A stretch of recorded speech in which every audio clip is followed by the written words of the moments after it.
Hey. Shit. Hang on. There. Focus. Shit. Come on. There. There. There you go. We are. I don't know what we're. CS? Some CS? Play some CS? CS go.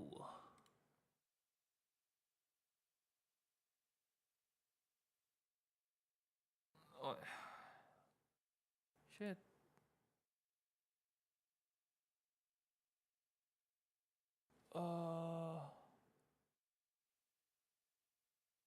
Oh shit. My bad. This mouse is.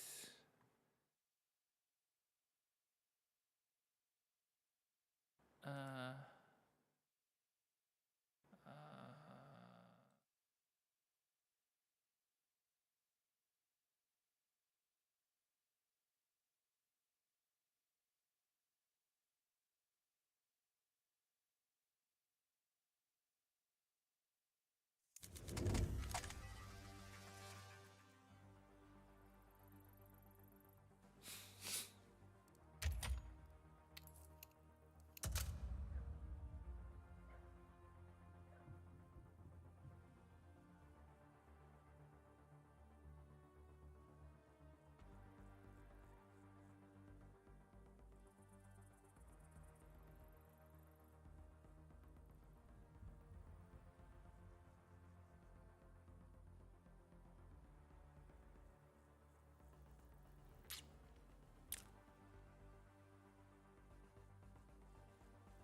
Let's roll. No nuke, please. Shit. Hello, Please. team. I don't know. For some reason, right? I feel like nukes. You gotta play with your teammates, like your actual like somebody you actually play with before. You know.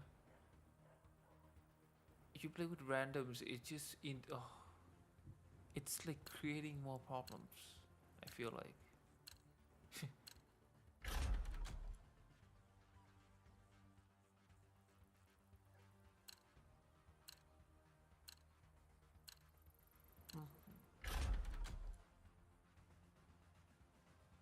Like, don't you? It gets old, no? Playing Dust 2 like almost every fucking game. It's insane. Shit. Let's roll.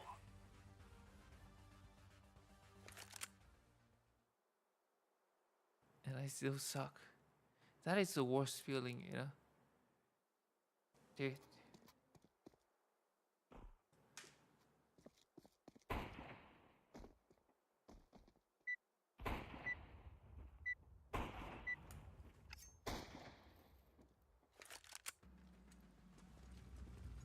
We must work together.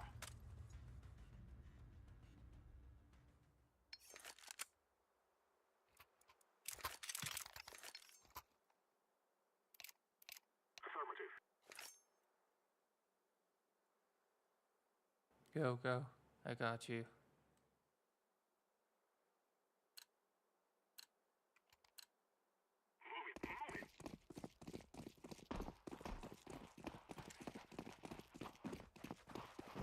Flashing. I'm throwing the flashbang.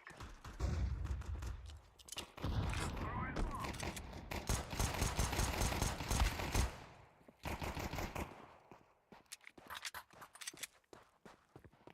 Let's go. One behind.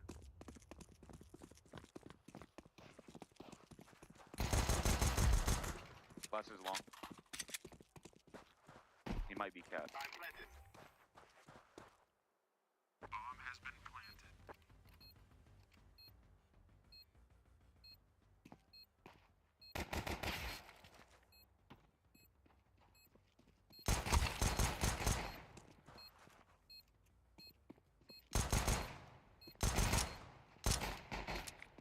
He's lit. Oh my god.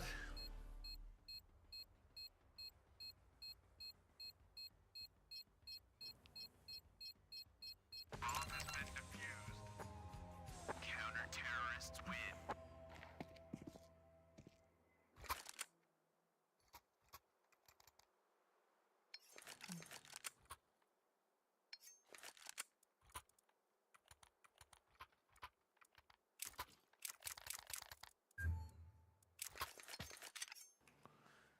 Fuck, my P250, man. Let's go. Move it. I'll flash out. Keep looking left. Uh, I'm throwing a flashbang. Throwing a flashbang.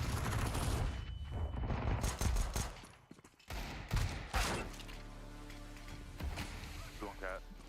3 doors. Activating the bomb.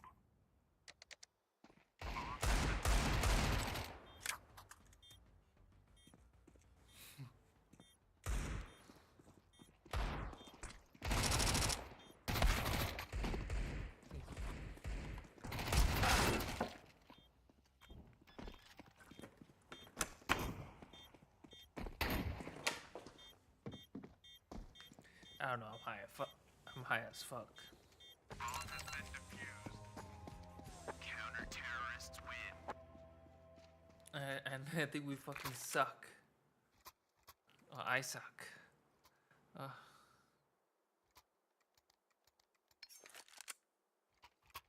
Fuck, man.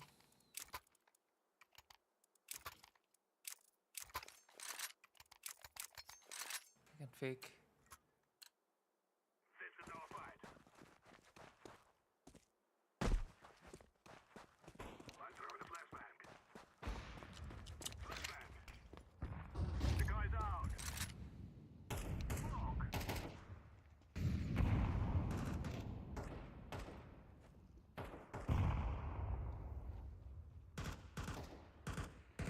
I'm throwing a grenade. No. On C2. Let's come back.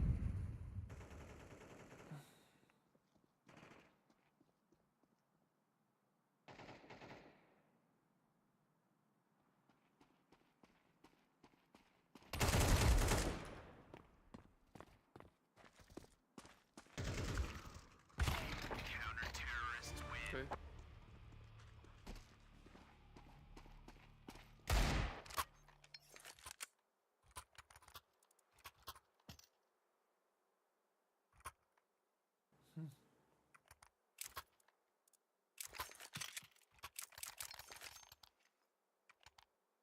Fuck. I'm getting whoop again. I'm getting whoop. Now we fight. Like for real. I'm throwing smoke. Throwing a flashbang.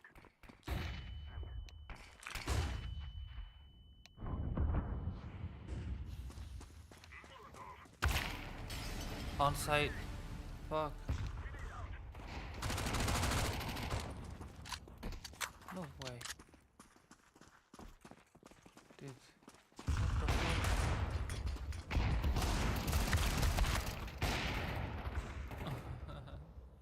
1 ton to the house. Counter-terrorists win. Dude, we're fucked. We're so fucked.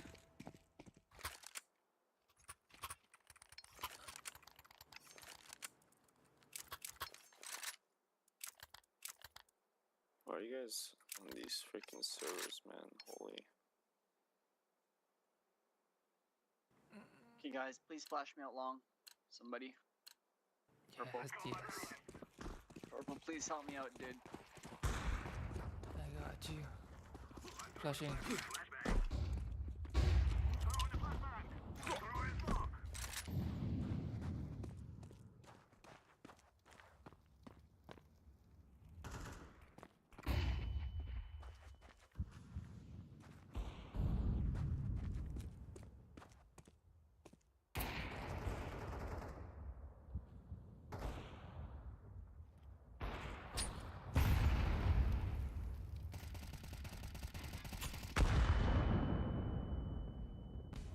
Counter-terrorists win. What do you want from me? Shit. We're fucked. This is bad.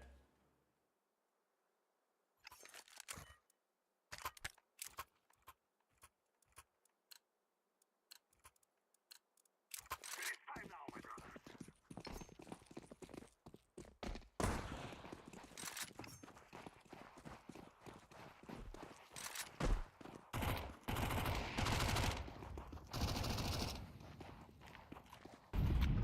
We got this. Mid to B. Yes.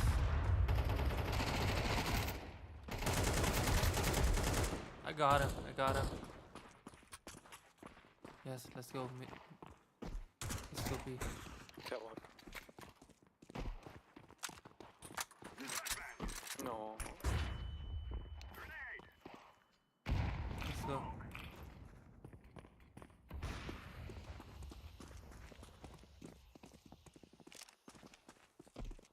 Planted.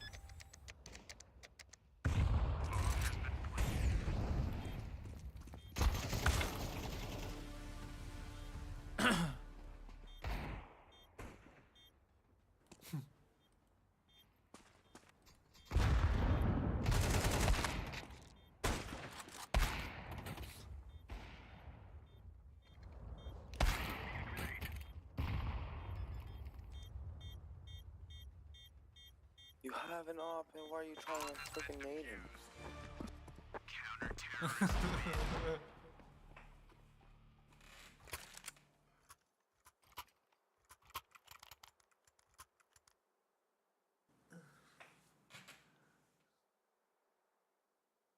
Why are you guys so... Oh my gosh. Guys, yes. Why you guys? Oh my gosh.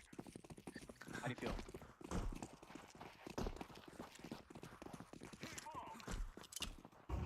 Purple, how do you feel about that? I know you know. I don't know. I died fucking planting the fucking bomb, man.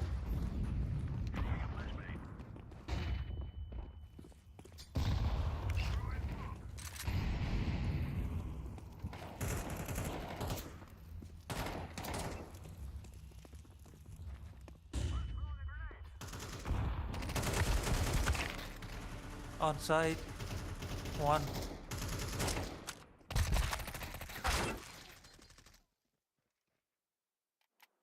Counter-terrorists win.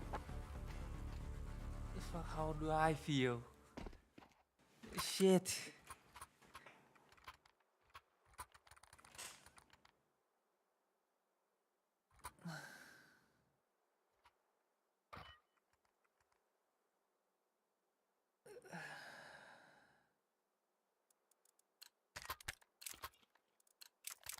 We must win.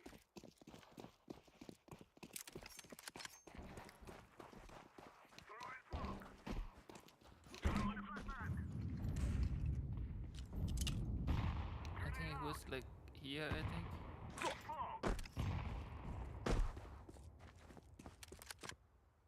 I'm throwing a grenade.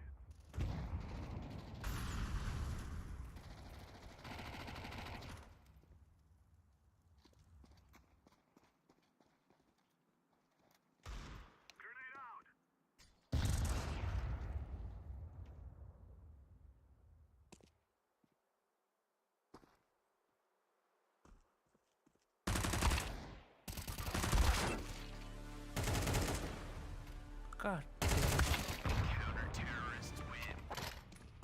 Dude, 3 fucking out, man.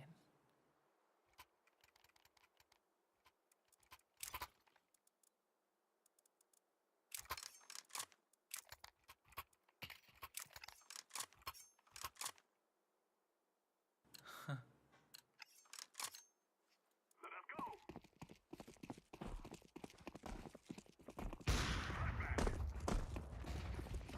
Throwing a flashbang. Smoke. Grenade.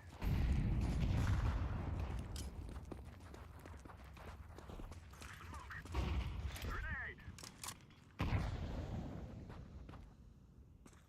I got you. Let's go, let's go, let's go.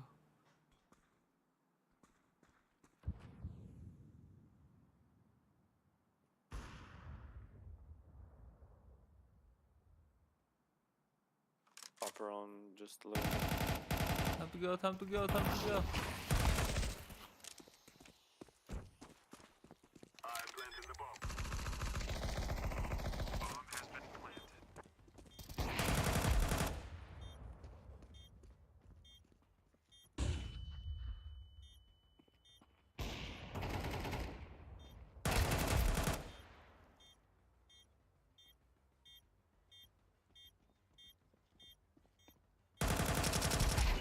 Terrorists win. You will all die.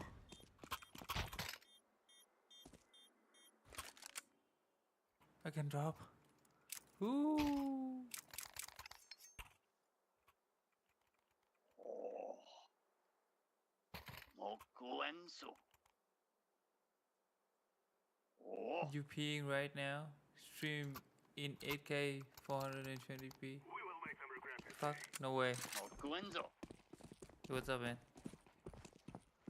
Is that how you pronounce your name, man? Yes, yes, yes. Oh, okay.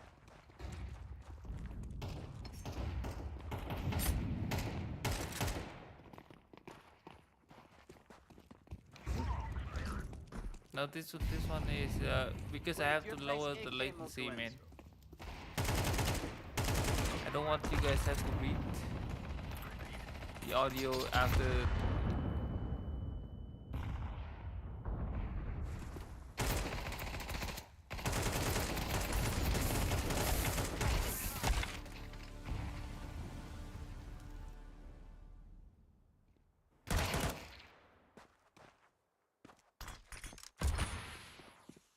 It takes too long.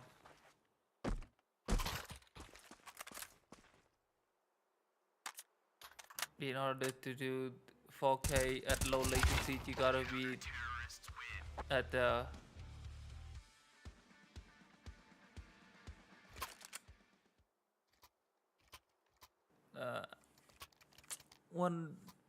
100K subs. 4.8.3 dropped. Star Citizen, anything change? Anything new? Worth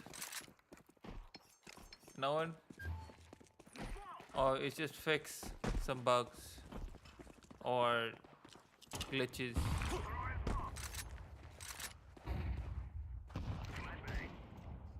Let's go, we got this. Hit.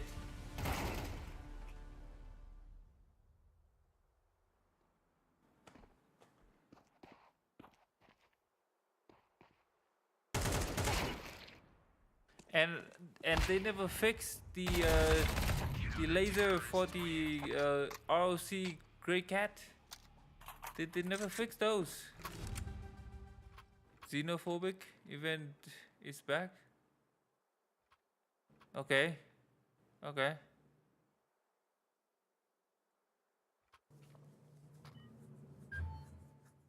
Are you gaming?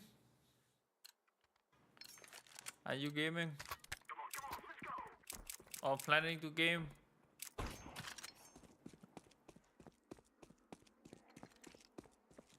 I can smoke Xbox on.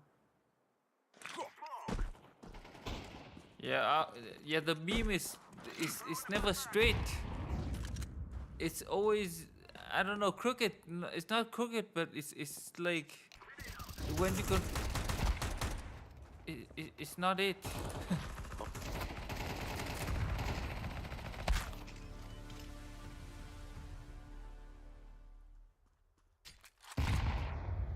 Oh, okay.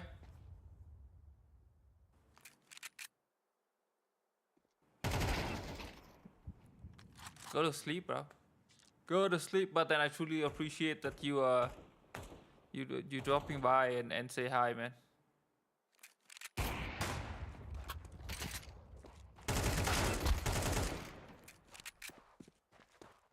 Go B.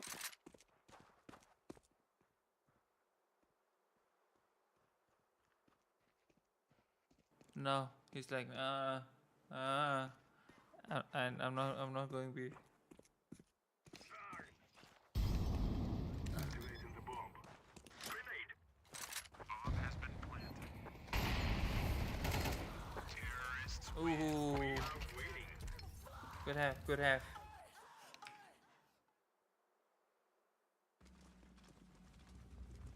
Let's have at it, mates.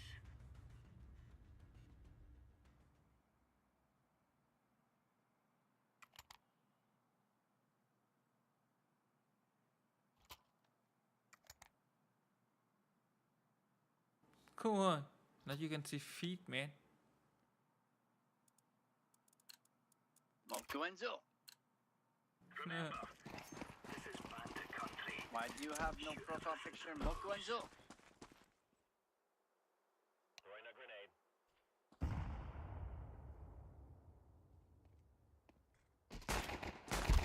B.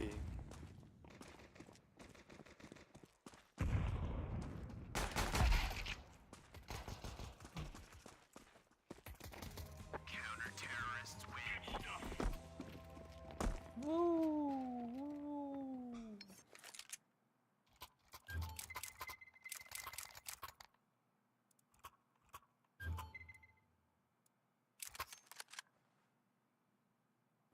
Man, the UMP is kinda.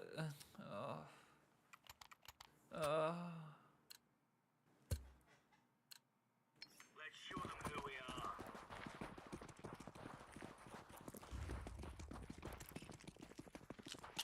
Incendiary.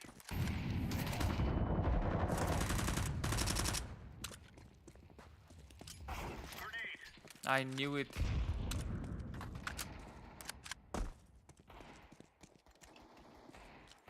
Throwing smoke. Up cat 2. Grenade.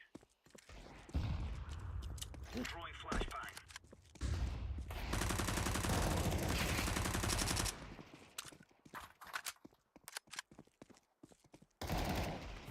Counter-terrorists win. No stopping us. Good hot.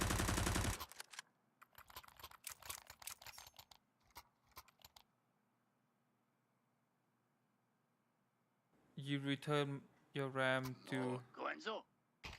3600 CL14 for ultra. Yeah. I feel like low latency is much better, even in streaming too.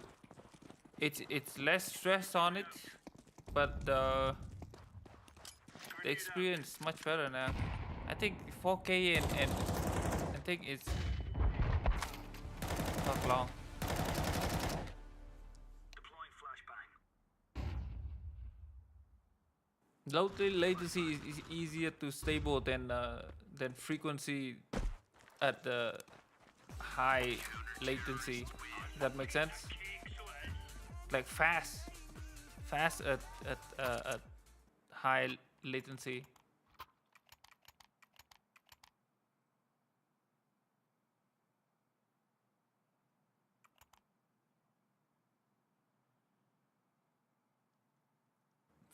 I mean fast. I mean standard, like CL42 or 36. Doubts in your head. It's us or them. Grenade. Smoke.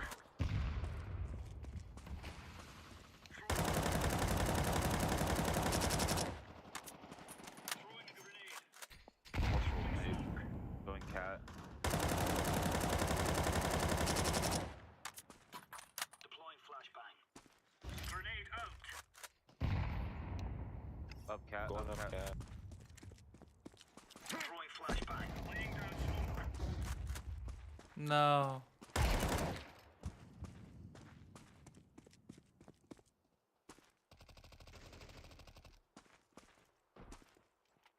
Grenade out. Throwing I flashbang. think there's 2 cat. No. Get that What? kill, Mokuensu.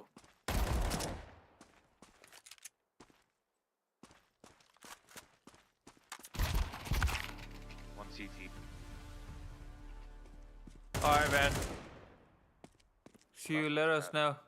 Or was cat.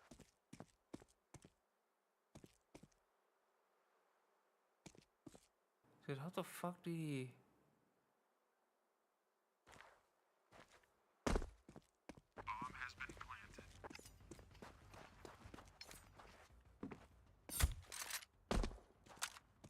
Ooh. Nice glove though, man.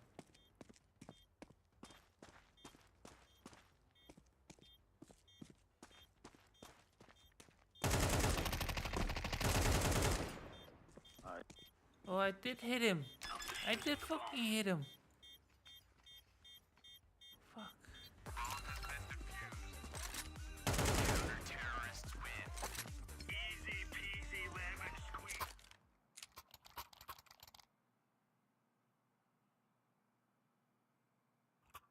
Yes, I did hit him.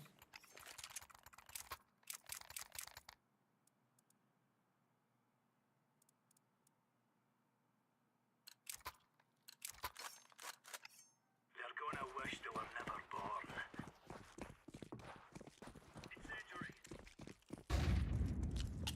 Incendiary out. Incendiary. Grenade. Grenade out. Throwing fire. Mid. Yeah, there's 3 lower tongues.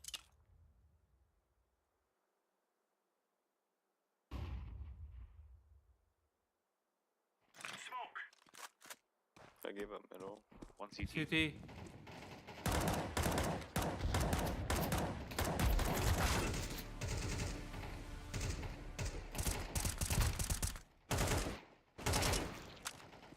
Dude, how the hell did he survive that shit? Terrorists win.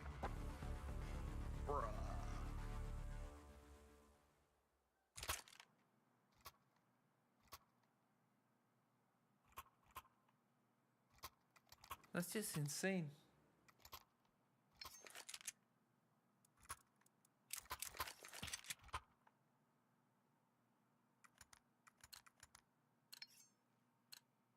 Go, go, go.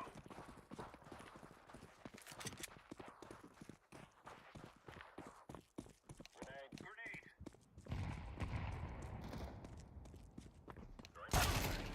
Fuck long.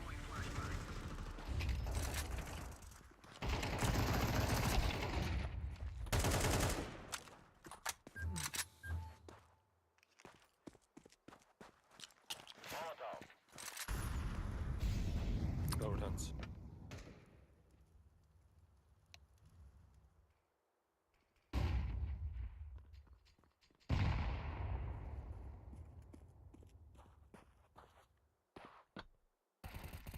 Counter-terrorists win. Champion.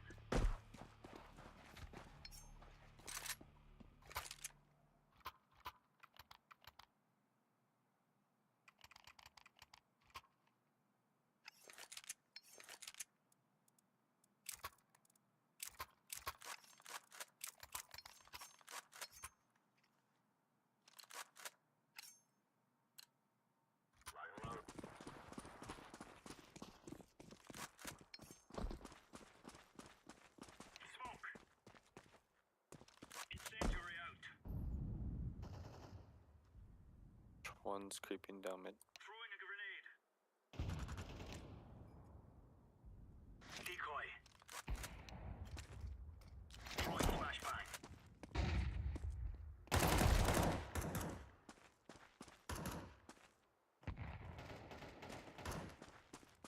Grenade out. God damn it. This fucking... We can't win this. Come on. Who's playing right now? Get the World Cup. Bomb has been planted. Flashbang. 9 o'clock, half an hour.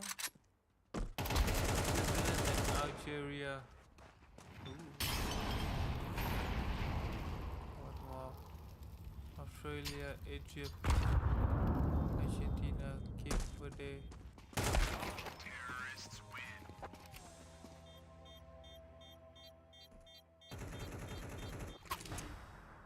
Team, we need to finish this. 12-12. Why are you guys still broke? Oh. Are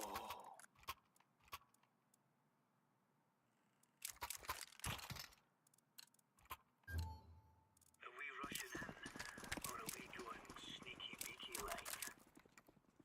Laying down smoke. Throwing a grenade. Flashbang.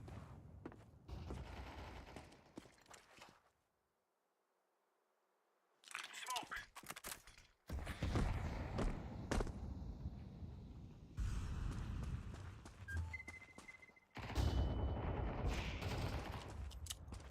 Deploying flashbang. Going up cat. One on B. God damn. The fuck?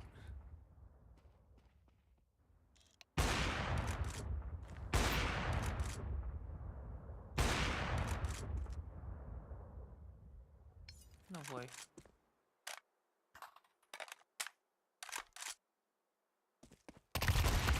Terrorists win. GG.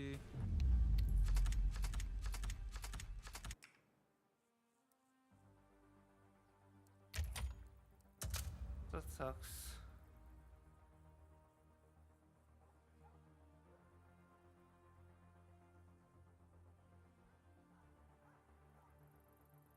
Wait, hang on. He said 4.8.3 dropped.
Look, dude.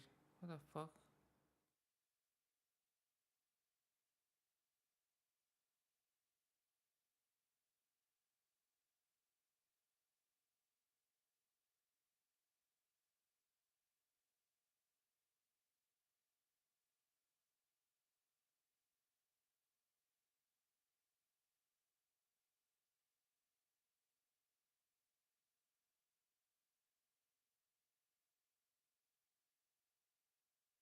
Hmm.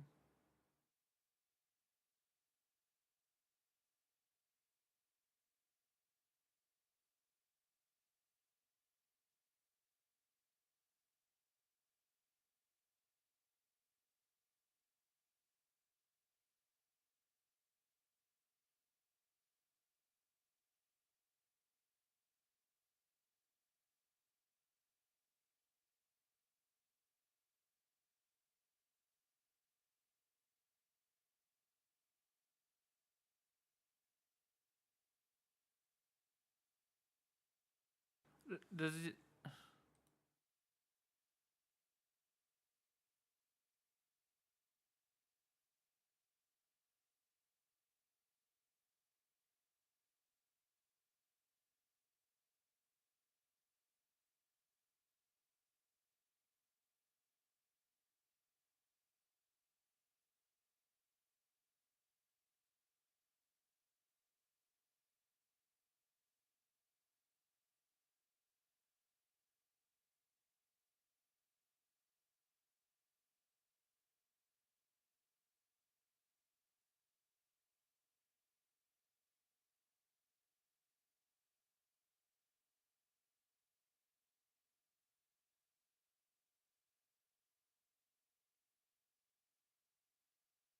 So what the fuck is?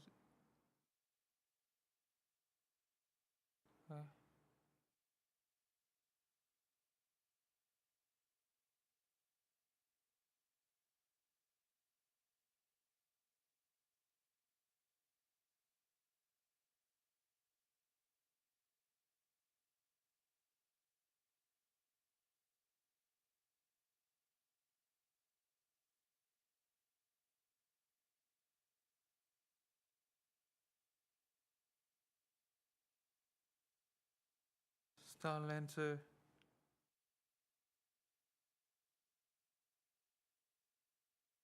It's an upgraded from the Freelancer, right?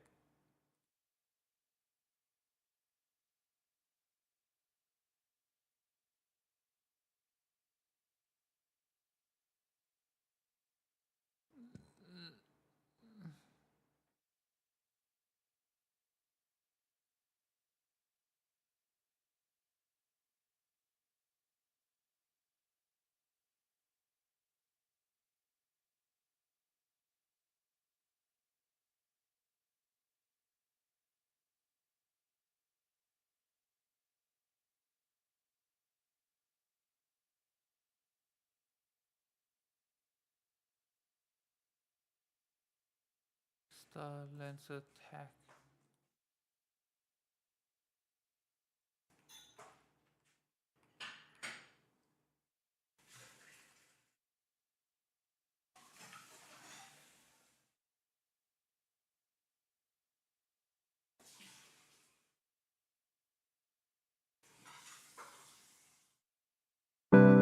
A select few ships capture the imagination of Star Citizen players as everything ships, solo or group play, and a range of gameplay loops, all in a single platform.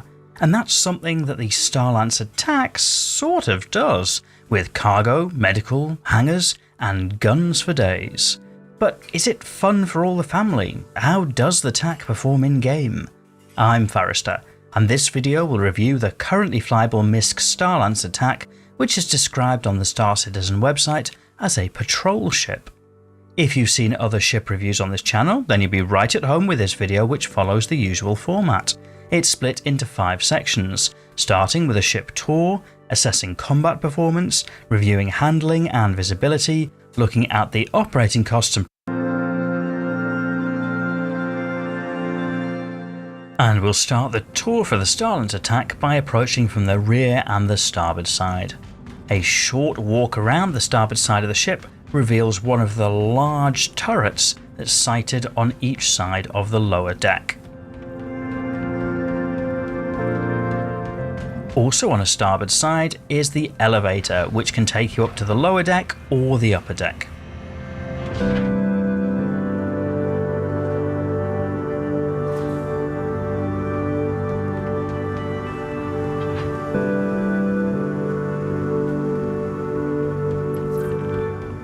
Moving underneath the nose of the Starlancer Tack, we see one of the 2 side cheek turrets, which are operated by the pilot.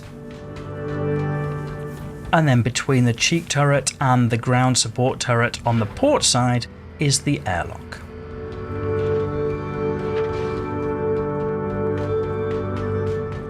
Moving towards the rear of the Starlancer Tack, we see the rear cargo ramp, flanked on either side by a missile launcher.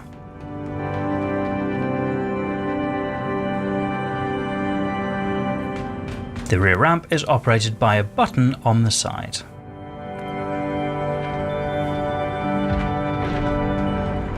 Entering into the lower deck of the Starlancer Tack, we enter from the rear into the cargo bay. There's a cargo grid on either side, as well as ungridded cargo storage in the centre, which can be used for vehicle storage. There's a small window to enjoy the view, as well as an elevator which takes up to the top deck.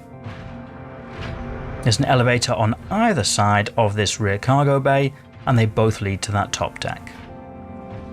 Further forward, we enter into the medical bay of the Starlancer Tack. There are 2 beds and 2 consoles, as well as some decorative elements. On the wall, there's also some storage which can be used for patient storage. Moving further forward, we enter into the jump room area. This is called the drop bay. There's a door release which releases the door and a small ramp for troops to hop out of. And attached to the wall on either side of this is a supporting small arms weapon. With Lemonade, you can sign up for insurance in seconds. Get a quote at lemonade.com. When I heard her say she has osteoporosis, I thought the last thing I want is to sit around all day. In the centre of the drop bay are seats for the troops. There are 4 seats on each side, is mirrored. Further forward, we enter into the manual turret area. This is where there's access to a port and starboard manned turret which is used to support ground operations. These are the heaviest cannons on the Starlance attack, but have a limited arc of fire, mostly focused to their respective side and below, making them natural for supporting ground operations.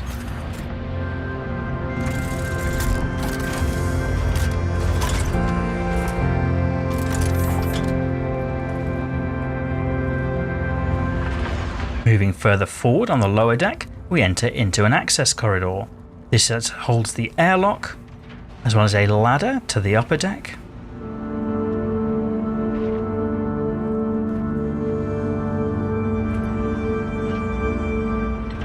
And also elevator access for that elevator that leads to the top deck or outside the ship. Right at the front of the lower deck is access to a selection of suit lockers.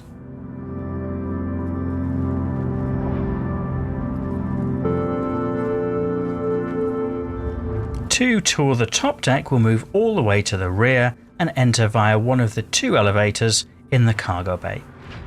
These elevators only go between the cargo bay and the upper engineering corridors.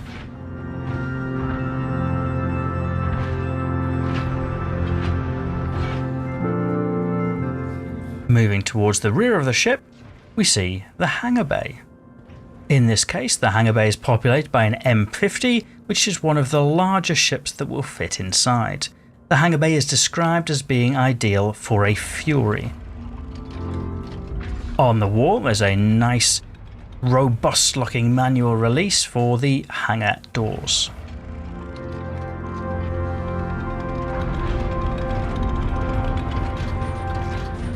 Moving to the rear of the upper deck of the Starlance attack brings us into the engineering section. On the walls behind some doors are some components and some relays.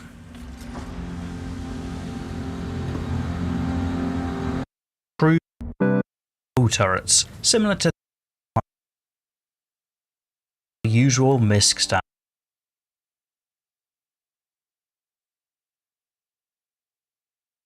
To sit in the thousands of Alpha UEC for repairs and refuel. If heavy repairs are needed or restocking missiles, that can quickly rise into the tens of thousands.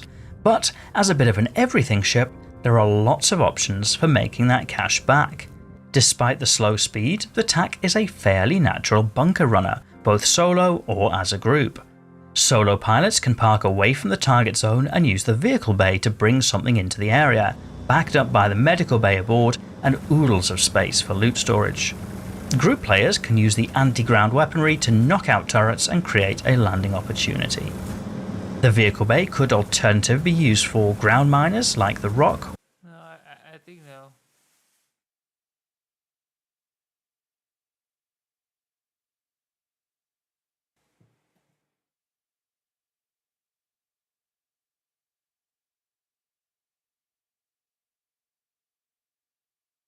There's something cool.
Where is the concept one?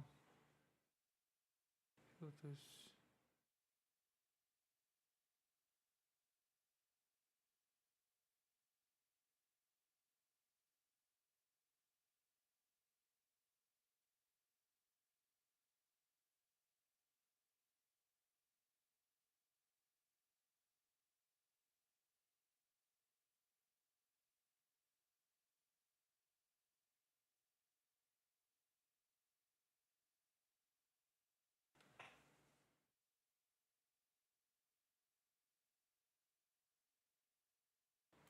Prowlers.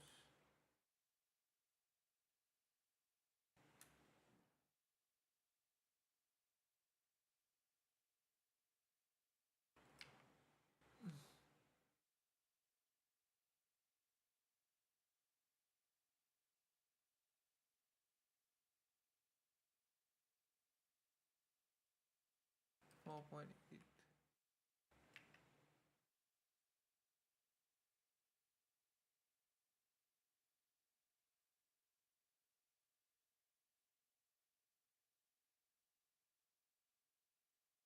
Hello and welcome back to Star Citizen. My name is Evenlease, and today on 10 Minutes More or Less Ship Review, right behind me, the Asperia Prowler Utility. Let's go ahead and take a look.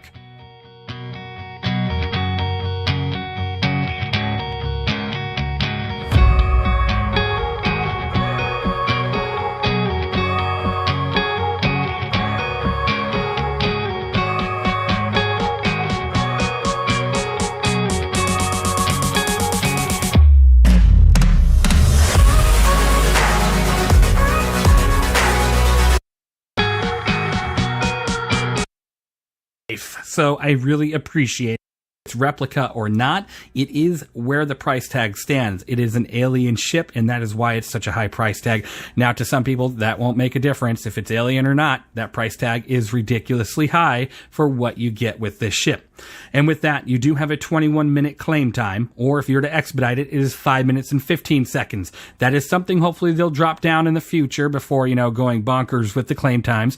As of right now, the Max and the TAC have less claim time than this, which is quite surprising. So we'll see how that goes. It's not on the live server yet, so these stats could absolutely change, and that's something to keep an eye out for. And if any of these stats change and it makes a dramatic difference, I'll make a whole new video. I don't mind, because I just want to make sure you have all the updated information. Now, the pilot does have control over every single gun on this ship, getting a total of 2,904 burst damage per second due to the two size 4 light strike 4 guns on the underneath side of the wings, and then the two size 3 deadbolt sets. That has a tractor beam that deploys 160 bubble shield. And generally the stats are a little bit better on the, but it'll do you just fine. It's not a ship that needs a ton of speed due to its stealthy nature, which is great. Now, talking about what is your paint-related hot take? You don't need more coats of paint if you use the good paint.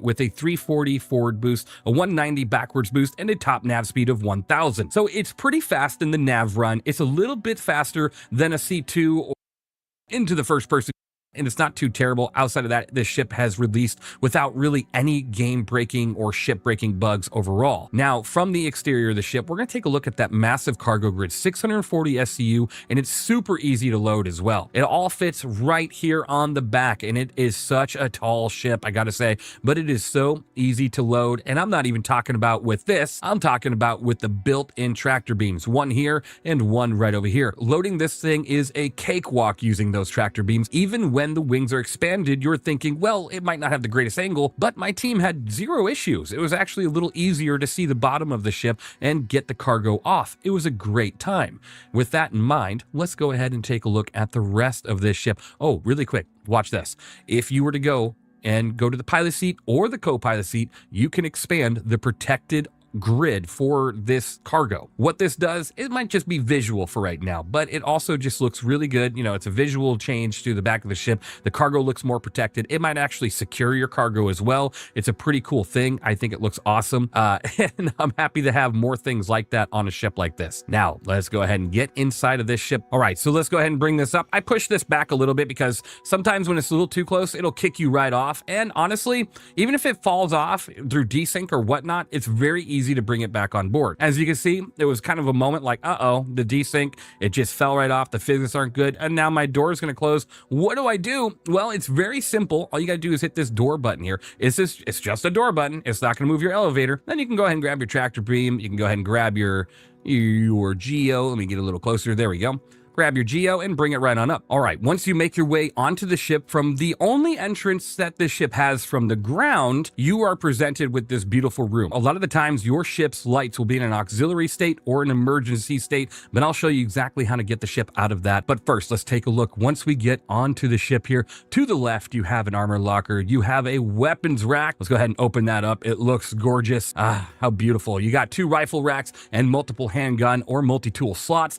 Then we'll go ahead and close that up. And on the other side, the exact same thing. So we'll go ahead and open that and take a quick look. It looks fantastic. Taking a look at the lighting panel, if I were to just go like this and go, I'm going to click this, put it into this dark mode. This is typically something of what you'll see when you get on this ship. All you gotta go is to that bottom left triangle here and click that, and it brings it to a lit mode, and you are back into a very nicely lit and beautiful looking railing. It looks fantastic. So we'll close that up. We'll call my elevator, which comes on down from the 2nd floor right now, and we'll make our way to the next floor. Now, just with the Sulim, the elevators in these ships are a little bit jittery, so don't take too much concern to it. Just hop on board and make your way to the next floor. Now, once you make your way onto the living habitation area of the ship, it is really nice looking. This is a very beautiful looking design ship, and it even has a special little feature. That right there is a motion censored light. So if I were to move away a little bit, as you can see, it's going to close up. The light on the ground is going to disappear, but then when I get closer, it lights up. It's like, oh, hello, you have arrived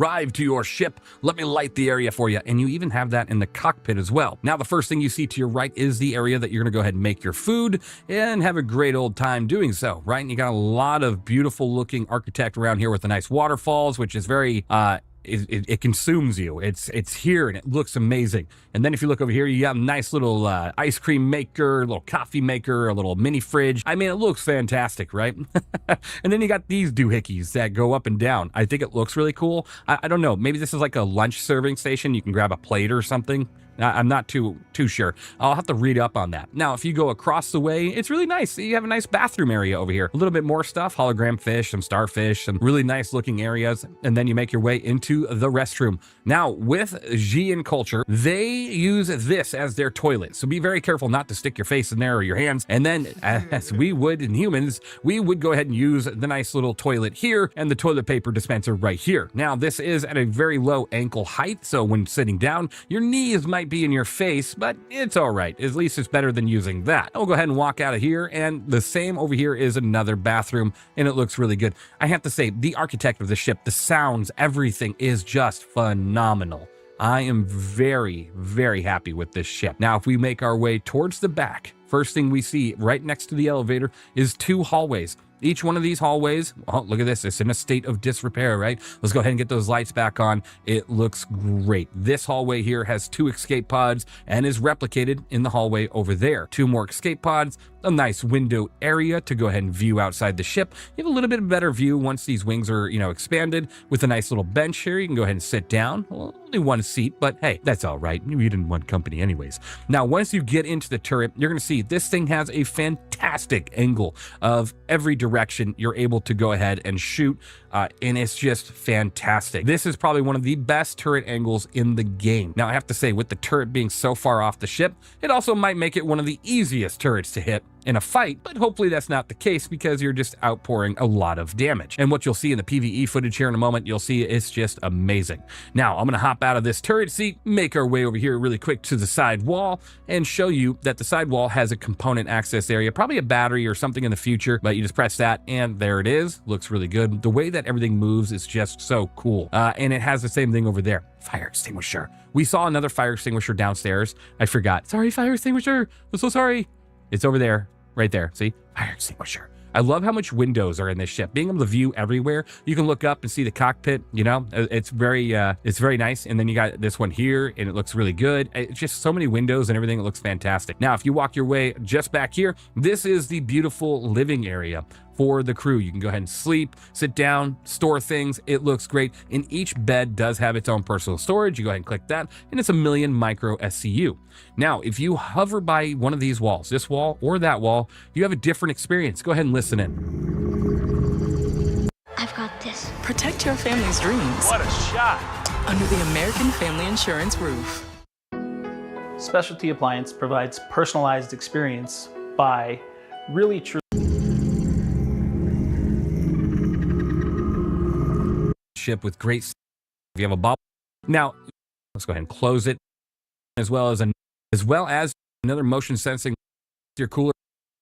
The left, able to turn it pilot seat if you drop a cooler, get ballistic weapons, give yourself as much power as possible, right?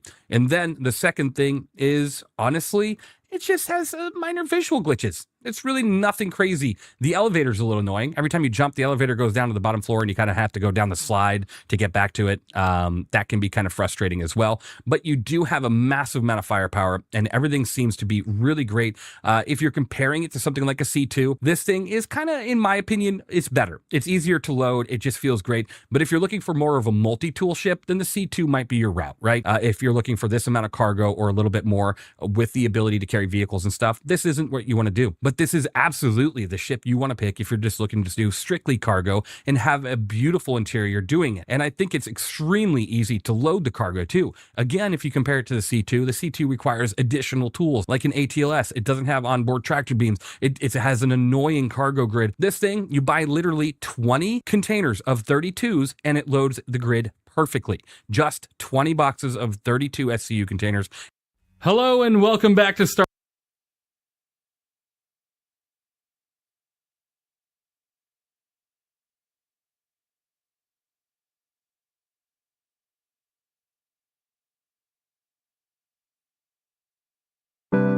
The Anvil Paladin arrives to the verse guns blazing, offering a fresh new way for players to present some punishment to the battlefield. With enough firepower to punch up and down, and an interestingly sized interior, the Paladin brings a lot to the party. And we'll start the tour of the Paladin by approaching from the left or port side. This is where the airlock entry is, but we'll come to that shortly after a quick external tour. There are VTOL engines on either side, a set of rails for the turret to move around on, and underslung beneath the wings are an impressive array of missiles. Moving towards the front, there is a sleek dual-layer cockpit, and then we'll move. I'll be right back. Be right back.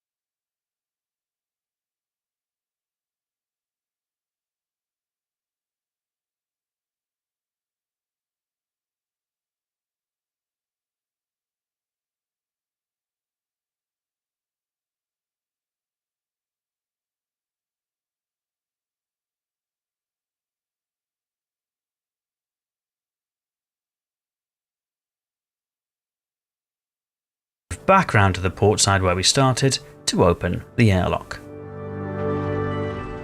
Opening the airlock deploys a ramp down which takes you up into the body of the Paladin. This is an airlocked section with two doors that can open and close, in theory maintaining the gravity.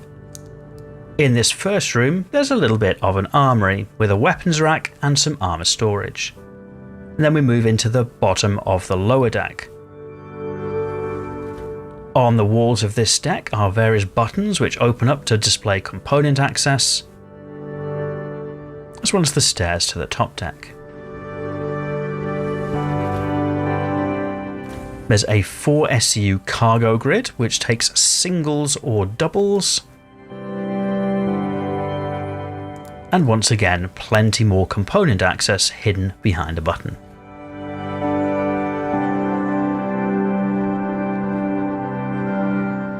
There's an engineering terminal, which we'll come back to, and then the forward section of the lower deck.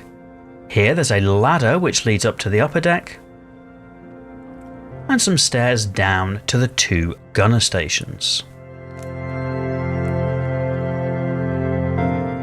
There's a window up into the top deck of the cockpit.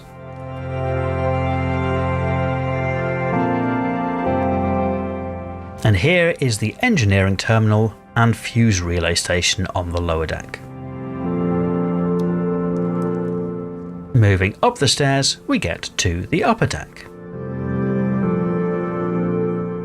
Off to the starboard side is a small bathroom. Nothing special, but surprisingly spacious.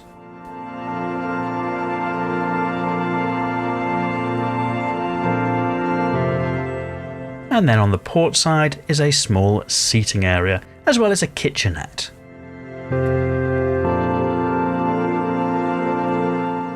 There's some more component access hidden behind some buttons in the walls. And then on either side is a crew quarters. There are a couple of bunks, some seating, and a desk. There's also some item storage lockers. These give access to the ship inventory.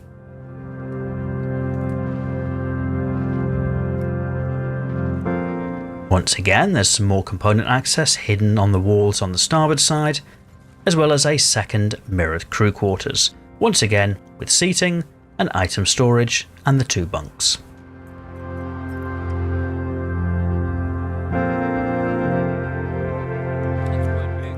At the rear of the top deck on the Paladin is the engineering section. There's another relay station and another engineering terminal, as well as plenty of component access hidden behind the walls, accessed by buttons. Doll gum. Fancy gum. Icebreakers. Ooh, fancy.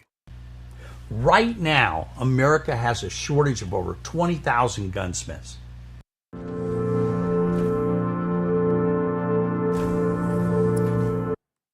On the Paladin is a little complicated, in that who controls what depends on how many people are crewing the ship.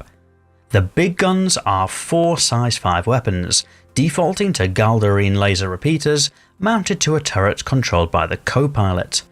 That turret can rotate on rails to be either dorsal or ventral, which can be helpful for swapping between space combat and ground support roles. The remaining armament are 2 sets of 2 size 4 weapons, defaulting to Rhino repeaters on mini remote turrets flanking each side of the Paladin. These can be independently controlled by the 2 lower gunner stations for a full, wide arc of fire, or alternatively, in the absence of those gunners, are controlled directly by the pilot and slaved forward. So the firepower of the Paladin doesn't really change when going from 2 to 4 players, only the arcs of fire. In reality, those weapons are usually better controlled by the pilot anyway, outside of niche situations where coverage is more important. The Paladin is additionally armed with a suite of missiles underslung beneath the stubby wings, defaulting to 2 size 4 and 8 size 3 missiles. Those launcher hardpoints can be swapped out for up to 6 size 4 or down to 48 size 1 missiles. Defensively, the Paladin carries a single size 3 shield generator, which puts it on a par with a Constellation or Corsair and feels like the right choice. Altogether, that means that the Paladin is fairly hard hitting, fairly flexible in choice of targets owing to the turret up top, and able to deal with a range of combat scenarios. Putting more power into the weapons gives fairly deep reserves in the capacitors to keep firing for some time too. For anyone who enjoys the Scorpius or Hurricane, the Paladin feels like a heavier but harder hitting alternative, and that's a good thing. Visibility from the front seat of the Paladin is usually fairly good, with clean lines to the front and sides. The qualifier fuel is usually in the low thousands, with repair perhaps a little more depending on pilot skill. Missiling small to medium size is fair game when operated by at least 2 players. The Paladin does have a small cargo grid, allowing up to 4 SCU in a single line, so in theory that could be 4 singles or 2 2SCU crates. It's in theory because getting the crates in and out of the airlock can be awkward unless they're positioned absolutely perfectly, so that space is probably best used for item storage crates that don't need to be moved often. That opens up the possibility of using the Paladin as a bunker runner, where the turret in the lower position can quickly blast away turrets, then loot goblins can hoover up the goodies within. Whilst there's no medbed, for seasoned professionals that may not be a problem. For upgrades, beefing up the shield generator to a parapet can give a little extra defensive performance, and swapping the quantum drive out to something quicker, perhaps a Chimera, would also be a good move. But otherwise, most of the rest can probably be left as stock. For 2 players, the Paladin is a fun, hard-hitting gunship that can get in and amongst the melee and just keep blasting. As a solo ship, it sort of works, but the sluggish turns and firepower reduction from losing access to the top turret might mean that there are better choices. But 2 people is peak performance. Of course, it's possible to have up to 4 aboard, which gives the Paladin flexibility, and everybody has something to do, but performance doesn't really scale up beyond that 2-player count. There's plenty of internal space aboard, including a couple of engineer stations, suggesting potential future-proofing with options for damage control, but at time of recording, that's not implemented. But the internal spaces, whether the habitation area, crew quarters, or even the 2-level cockpit with glass between, all feed into the idea of the Paladin being a tight-knit gunship. Those looks also translate to the outside, where the theming of the Paladin looks great. It feels military, and for those who know their Anvil Aerospace, has design cues that nod to other ships, like the Terrapin, Carrack, or Valkyrie. The notable drawback comes in the form of the armour, or lack thereof. Whilst the description for the ship makes reference to the heavy armour, none of that currently means anything in-game. So once the shields go down, so does the Paladin, quicker than one might imagine. There are probably 2 natural sets of comparisons to draw for the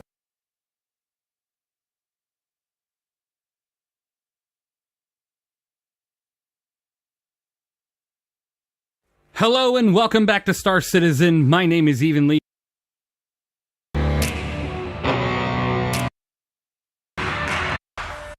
And Your rig is only level 10? What a trash. Your bike is mine. No solar panels, even no turrets? Garbage!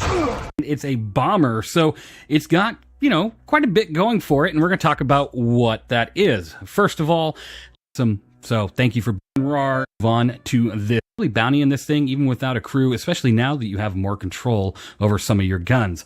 So this ship is $750 if you're to buy it on the Pledge store, or if you buy it in game, it is $44,296,876 AUEC. This ship is 70 meters wide, 94 meters long, and 23 meters high, so it's definitely not a small boat, and it has a 39 minute and 14 second claim time with a 13 minute and 4 second expedited time. So what that means is in 13 minutes, if you expedite it, you'll be able to easily get in your ship again if it was previously destroyed. Otherwise, this ship does have a lot of firepower. If you're looking at the pilot only, it has a total of 3,192 damage per second, and that's due to the 2 size 5 M7A laser cannons, as well as the 2 size 4 M6A laser cannons on the bottom. With the most recent update, this ship, as well as the M2, the pilot now has control over that chin turret, as long as somebody's not operating the seat that usually controls it, which is really amazing, especially if you fly this ship more or less with solo or only with 1 or 2 people. You can have them mount the other turrets while you take control of your forward-facing guns right there on the top and the bottom, which is pretty really amazing.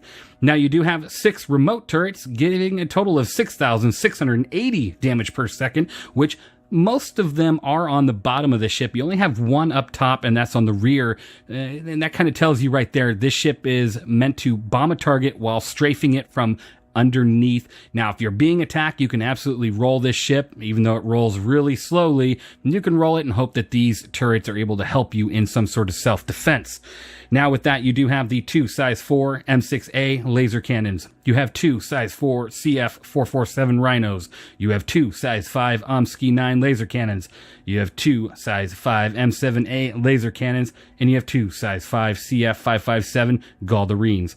Now, the Omskys, I might have gotten the number wrong, but it is a size 5 gun, and they are quite powerful, to say the least. Now, this ship, like I said, is a bomber, so you got to be wondering, what type of bombs are you dropping? Well, you have 4 of them, and they're size 10 Colossus bombs. As you can see right here, this thing makes an impact, and it is deadly to anything it is dropped on when it works. And I do say when it works because sometimes right now, if you pull out the bombs as the pilot and press the drop button, nothing happens. Nothing.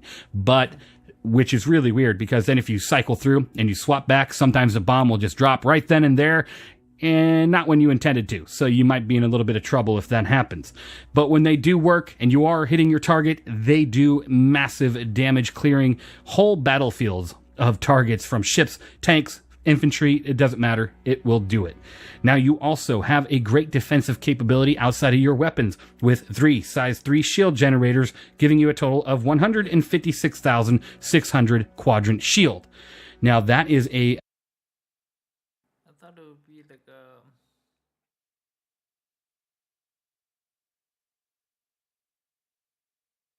hauler.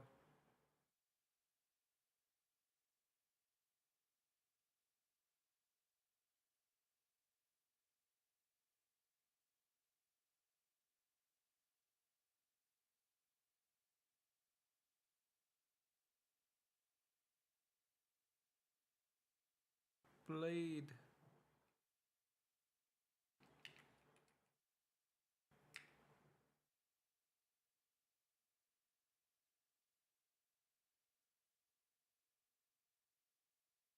The Blade just got a very nice update. They basically doubled the damage of the capacitor, so you get way more shots. These shots used to be 25, but now it's 52, so they're more than double.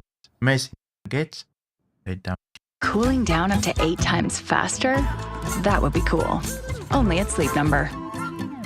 Try the new Webberoni pizza only at Little Caesars, or order online and create your own web pizza. You can order pizza just like... Dude, there's 2 pups though. I'm gonna... Want to know which ships you can really save your money on in Star Citizen right now? Which ones you can board and take off in, but have no use for? Which ships have significantly better or cheaper competitors? Then you've come to the right place. In this guide, we take a detailed look at the negative top 20 ships that, in our opinion, simply don't make sense in the current Star Citizen or offer good value for your hard-earned money or AUEC. In the last video, we already looked at the bright side, the 20 best ships available for purchase in-game, i.e. real workhorses that you can use to efficiently earn money, complete missions, or simply have fun today.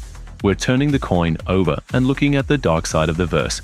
The ships that sound cool on paper and may look great in the hangar, but in practice either don't offer any gameplay yet, have been completely replaced by other ships, or simply miss the current meta mercilessly. Important to note, one of Star Citizen's greatest strengths is that it offers countless different ships, each with their own advantages and disadvantages, each with their own fans, and each a true revelation for a very specific type of player. So, if you enjoy playing with one of these candidates, then this ship is the right one for you. We take a pragmatic and uncompromising look at the current ship lineup. What do you get for your money? What can you currently do with it in the verse? And what alternatives are there that are objectively better? It's also important to note that Star Citizen is constantly changing. Balancing changes, new game mechanics, or revised roles could suddenly turn some of these ships from slow sellers into insider tips in the future. And some ships on this list are already doing just that, because as soon as CIG tweaks a few things, things will get exciting. Let's go. We'll start with our negative top 20 and begin with number 20. In 20th place is Argo Astronautics CSVSM, the construction support vehicle. On paper, It's a small, sturdy cargo truck with 4 SCUS on the open loading area. However, at around $45 in the pledge store and currently around 378,000 UEC in-game, it's a pretty expensive shopping cart. The problem lies less with the idea and more with the gameplay.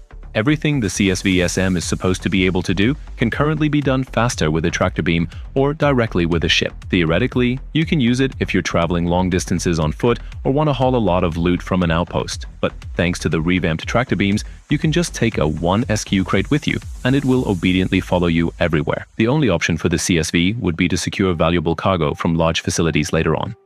In 19th place, we have the Fury MX from Mirai, the bomber variant of the Fury series. For around $55 and about 727,650 UEC in-game, it sounds like a nifty little rocket snub that should pack a punch. In reality, however, it is a very limited tool that fails in one key area. It has no quantum drive. This means that you can't get to the scene quickly or leave elegantly on your own with the Fury MX.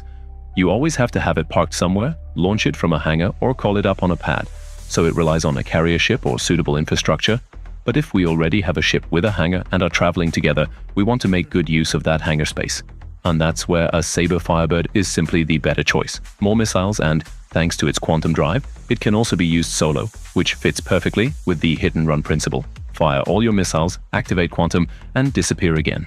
The Fury Mech, on the other hand, is dependent on its mothership and relies solely on its limited missiles without the flexibility of a full-fledged fighter. In 18th place on the negative list is the Intrepid from Crusader Industries. Visually, it's an absolute dream. One of the most beautiful entry-level ships ever, with a great cockpit and an interior that makes you feel right at home.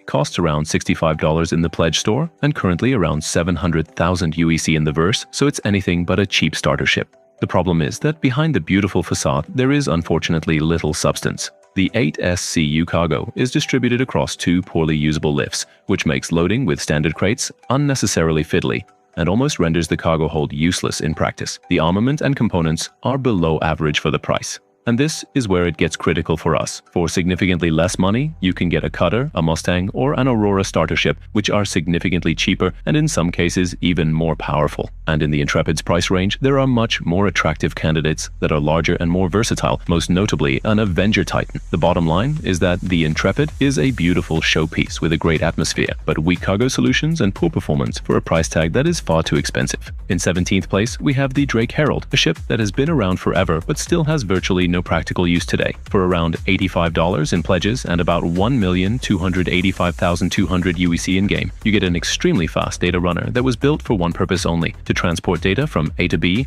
quickly, securely, and if necessary, cleanly erasable. The Herald's entire silhouette screams speed, a huge engine at the rear, a small functional interior with server racks and a compact cockpit in front. Armament, rather rudimentary. Cargo capacity, non-existent. It's one of the fastest ships in the game, but currently you're basically just racing through the verse pointlessly because the actual data running gameplay is simply missing. And that's what sets it apart from the Intrepid. The Intrepid is beautiful but conceptually weak. The Herald would actually be a powerful specialized tool, but at the moment it's just missing the right gameplay. Currently, a collector's item with no real purpose, but as soon as data running really comes into play, it should quickly go from being a slow seller to a highly specialized insider tip. If you already have it in your hangar, you should leave it there. 16th place is shared by the MISC-reliant Sen and the MISC-reliant Mako, 2 sister ships that sound super exciting on paper, but don't play any role in practice yet. The Sen is intended to be a small science platform, while the Mako is a flying news van. Both look great, both have their charm, and both cost a pretty penny at $85 and $95, respectively. The problem is that since their release a few years ago, they simply lack the right gameplay. The Sen has a science station that does nothing useful. No samples, no data analysis, no loop that earns you credits. The Mako has a camera that takes pretty exterior shots, but without broadcast mechanics. It's all just a gimmick. For you, that means you're paying mainly for the idea and the look, not for real utility. In 15th place is the Origin 350R, the elegant racing version of the 300 series. It's fast, beautiful, and even luxurious, as it's the only racer with a proper interior, including a bed. Sounds classy, but that's exactly its problem. The 350R is large, cumbersome for real racing, and pays a lot for comfort that you don't need on the track. For $125 in pledges and around 3.7 million UEC in-game, you get an XXL racer that is outperformed in its specialty by specialized lightweights such as the Razor or M50. And for all other activities, there are cheaper ships that perform better. In 14th place is the Argo Astronautics SRV, the standard recovery vehicle. On paper, it's the tow truck of the verse, but in reality, it's way ahead of the gameplay. Yes, the tractor beam works, and yes, you can move ships. But there's practically no reason to do so. It doesn't currently give you any advantage in missions, and real towing jobs don't exist. At best, you might pull a wreck out of a restricted zone, so it can be dismantled more easily. Nice, but rarely worth the effort. For $165 in pledges and around 3.9 million UEC in-game, that's a lot of capital for maybe later. That's exactly where the glimmer of hope lies. As soon as there are fixed 2 contracts, rewards for clearing landing zones, or logistics loops, the SRV can very quickly go from being a slow seller to a specialized tool. In 13th place is the Hornet Mark I series, except for the F7A Mark I, which remains extremely powerful and even rarer. Historically, the M1 was the epitome of the medium fighter, robust, modular, iconic. Depending on the variant, F7C, Ghost, Tracker, Super Hornet, the price ranges roughly between $125 to $180 and around 3 to 5 million in-game. That seems fair until you compare it to reality. The Mark II performs measurably better in every role. More efficient propulsion, better component performance, modernized hardpoints, stronger shields in some cases, and noticeably, refined handling. The bottom line is more combat value per credit invested. The Mk1, on the other hand, suffers from its legacy. In 12th place of its look. This is Star Citizen's Millennium Falcon moment. Hidden you're really. This is the engagement ring that will stop your scroll. Design it yourself at Shane Company. Go with the natural. Getting is nostalgia, its original concept. Lots of seats, plenty of room for troops, dates back to a time when dropships were all the rage. Today, flexibility and utility are what count, and that's exactly where the Valkyrie is overshadowed by more modern designs. The Asgard is cheaper, carries more cargo and vehicles, offers more firepower, and still has room for friends. The Paladin, on the other hand, beats it in almost every discipline as a combat-focused platform. Add to that the outdated interior layout, large but not very practical for everyday use. The bottom line is that it remains too expensive and too poorly equipped for what it does. And a quick heads up for owners of the Valkyrie Liberator Edition. This year's IAE paints for the Asgard are very reminiscent of this exclusive skin. The Valkyrie is still beautiful, but unfortunately only to the eye. In 3rd place is the Aegis Hammerhead, once a symbol of large ships in the verse. For around $725 and currently around 48 million, you get a subcapital with 6-man turrets and a grand appearance, but also a huge catch. Without at least 7 people on board, pilot plus 6 gunners, you can't exploit its full potential. The Hammerhead doesn't offer enough value for the crew size required in everyday use. Compared to real heavyweights like Polaris, Idris, or soon Perseus, it lacks damage, durability under focused fire, and above all, gameplay utility beyond the theory of fighter defense in a fleet formation. However, these fleet and escort scenarios are hardly relevant. What's more, take the same 6 players and put them in 3 paladins. You'll have more firepower, more flexibility, and less downtime. In short, the Hammerhead is impressive when an organization uses it as a backdrop. For you and your friends in a small team, it's currently an expensive crew trap. High personnel requirements, low mission yield, and little fun for those who aren't currently operating a turret nice ship. Wrong timing. In 2nd place is Crusader's A2 Hercules, the mother of all bombs carrier in the verse. For $750, you get an impressive bomber battleship that can wipe out entire outposts on the ground. The problem, this gameplay is, to put it mildly, a marginal phenomenon. Drops are rarely worthwhile, missions don't require them, and outside of niche scenarios, primarily griefing, the A2 offers little added value. For a dedicated bomber, we recommend the significantly cheaper A1 with size 5 bombs and a very similar effect, at a much lower cost. Should base building, fortress missions, or systematic ground target elimination ever become a thing, the A2 will immediately become the king of its niche. Until then, it is one thing above all else, a very expensive bet on tomorrow that you can save yourself today. In 1st place is the 890 Jump, Origin's interstellar super yacht, probably the best known flagship for Star Citizen even outside the verse. It impresses in every detail: luxury spa and pool, elegant suites, a bridge straight out of a sci-fi movie, and even a hangar with a basketball hoop. Pure showmanship, and that's exactly where the problem lies. Luxury gameplay is still lacking. There are no VIP transports, no dedicated luxury loop that somehow plays to its strengths. It's not made for combat. The 388S CU cargo hold is cumbersome in everyday use, and it's simply too big to be a utility platform. Priced at $950 or $65 million in-game, it is extremely expensive. This leaves the 890 jump as the largest and at the same time most useless ship in the verse, a breathtaking stage without a play. When VIP, luxury, or event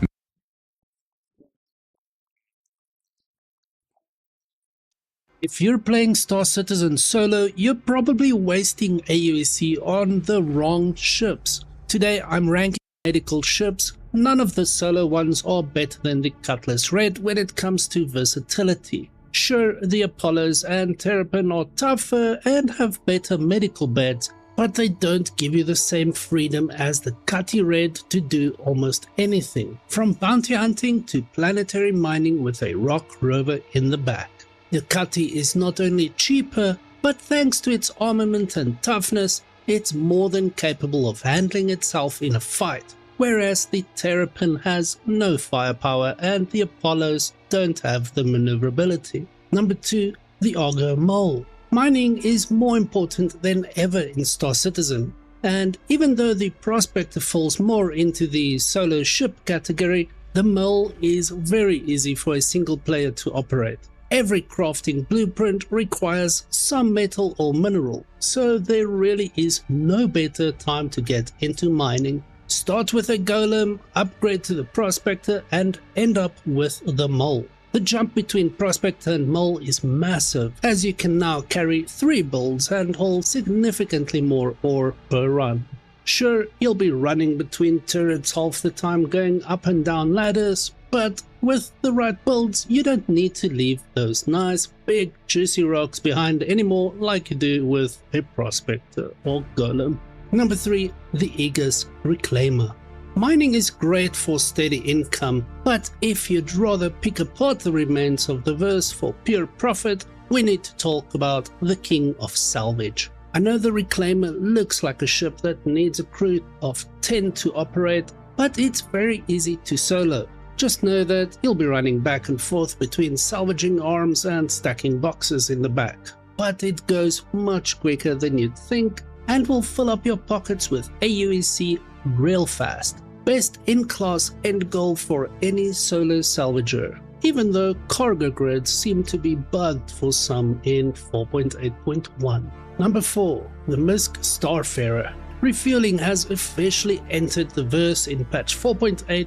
Yes, it actually happened, we're all still in shock. The Misk Starfarer is your best bet here. It has a fuel scoop, meaning that in future, when everything works the way it's supposed to, you'll fill those tanks for free and pocket pure profit. The entry-level Starlight is a cool ship, but the number of contracts you can realistically complete is a lot lower, so I'd recommend saving for the Starfarer. From what I've seen and heard, it's a solid earner and the gameplay is surprisingly relaxing, which is always a plus. Oh, and did you know the Starfarer Gemini variant is made by Aegis? Strange. Number 5, the Drake Corsair.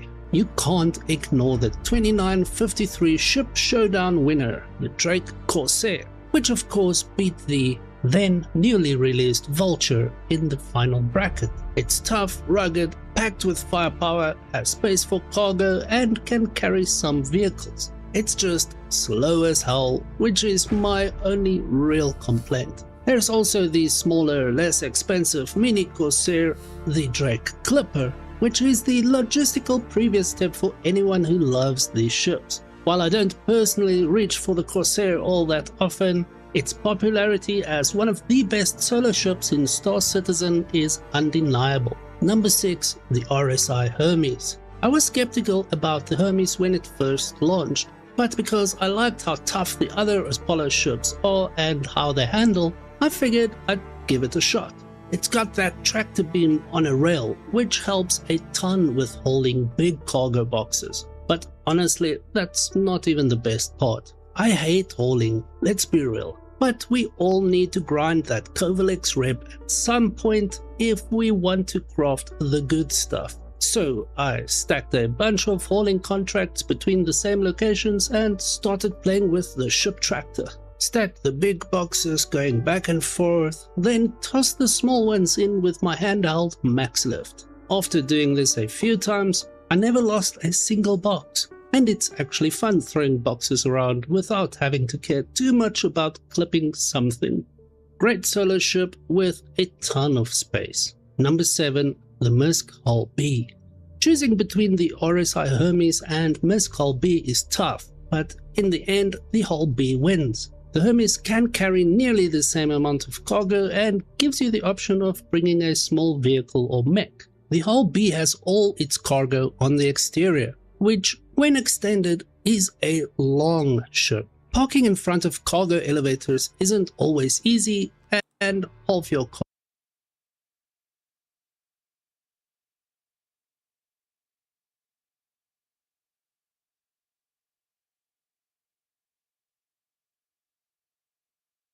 Where's that whole bee?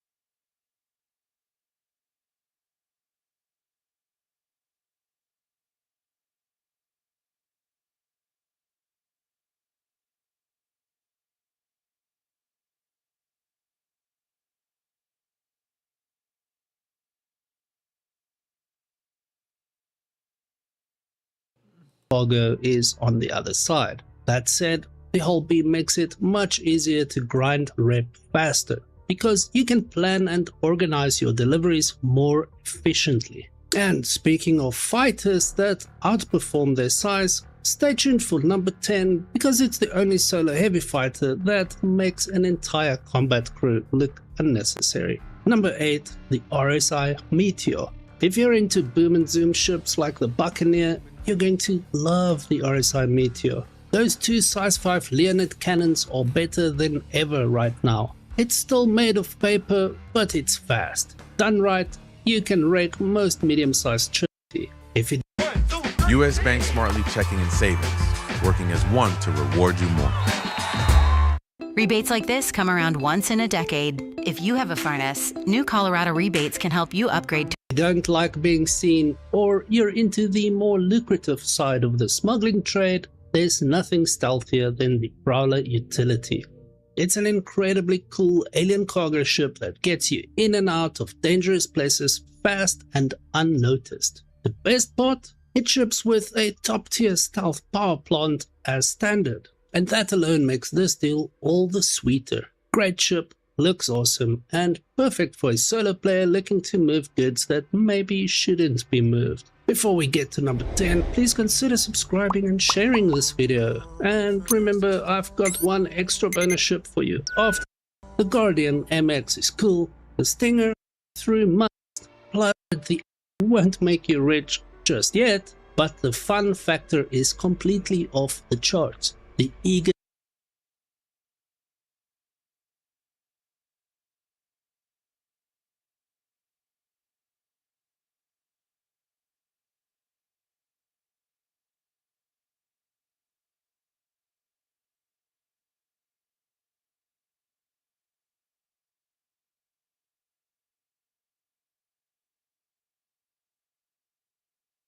I'm just looking at things. I'm just looking at these ships.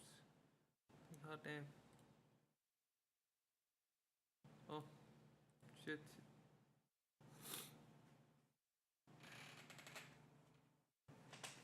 I'm just looking at those ships.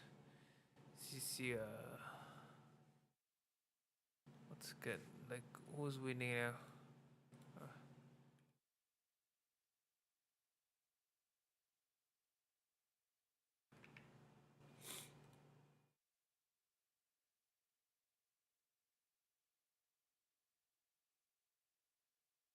Oh. Oh wow. Let's check out Star Citizen, yeah. See what they have.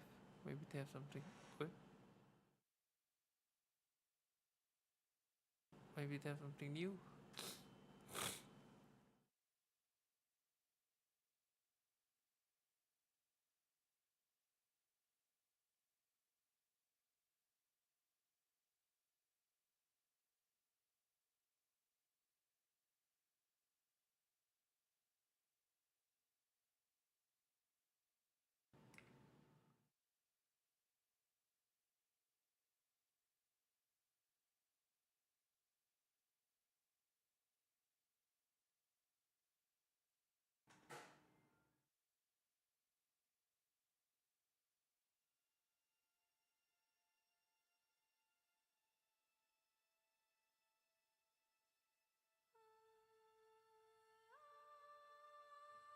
Ta-ta.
Welcome to the ASOP Vehicle Retrieval System.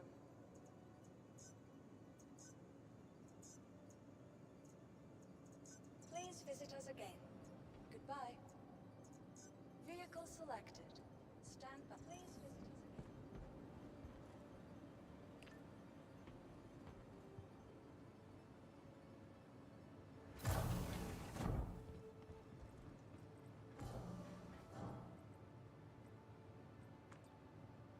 Yeah, I think I just have nothing but to grind money and then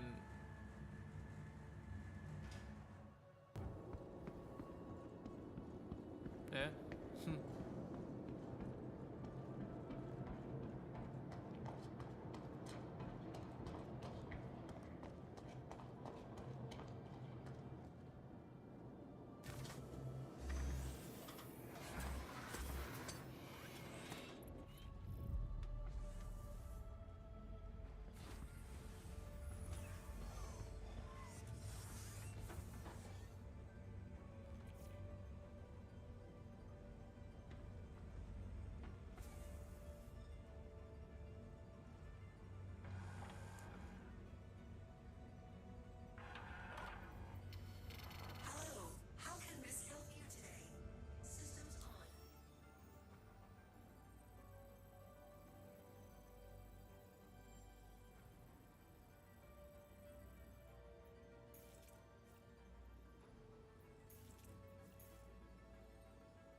Easy peasy.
fuck?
Big money.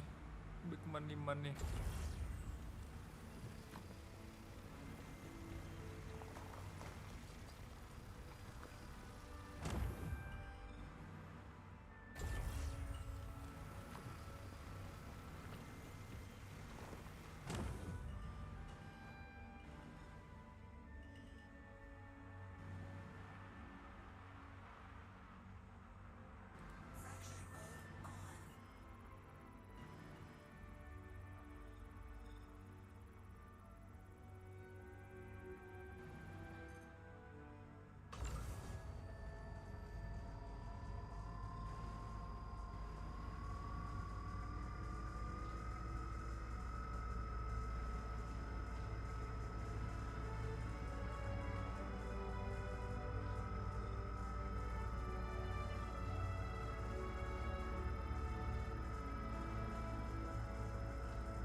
We continue with our shit.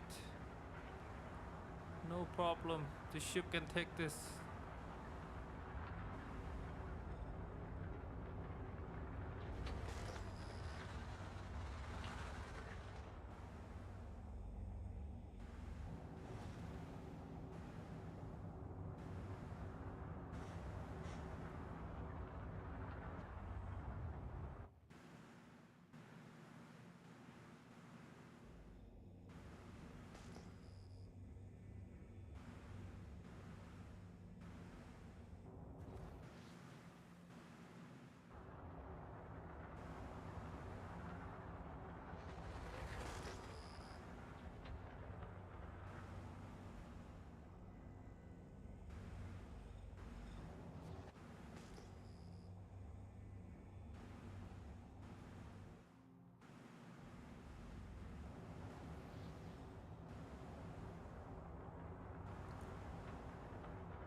Crisium, that's not bad.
Oh, I have no more.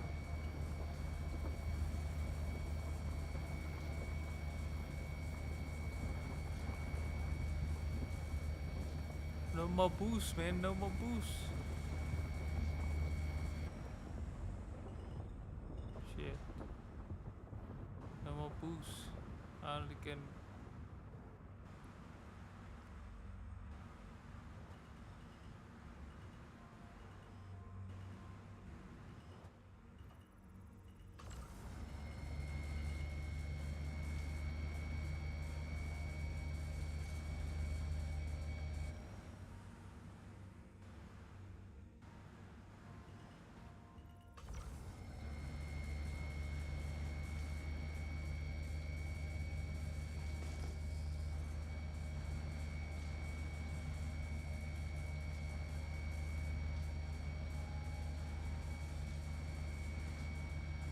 Yes, I can.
This might be bad.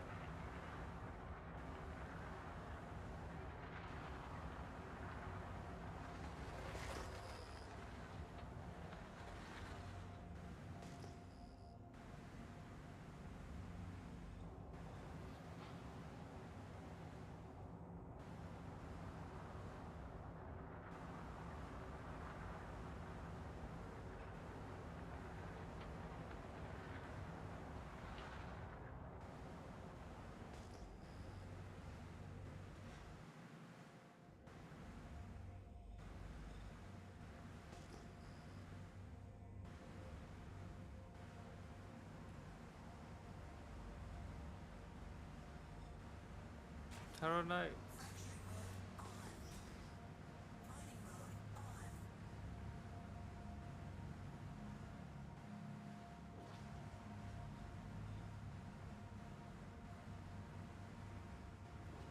Is it the same place?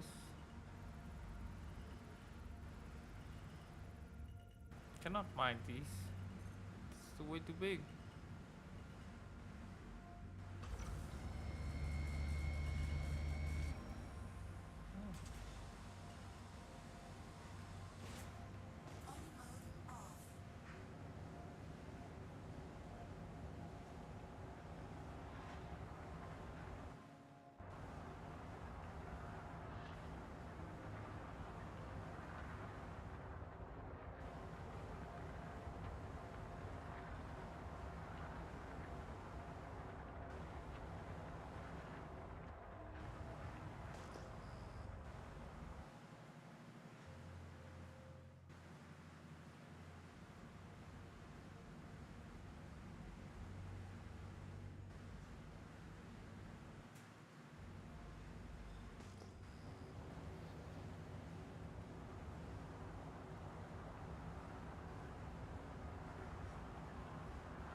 Maybe I can mine these.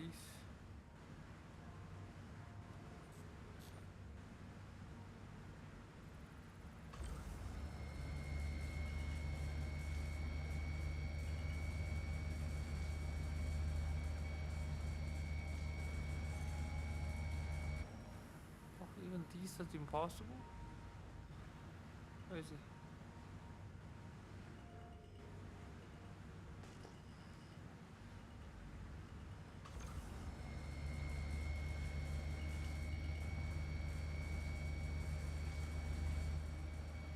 Oh, these are big, man. These rocks are big.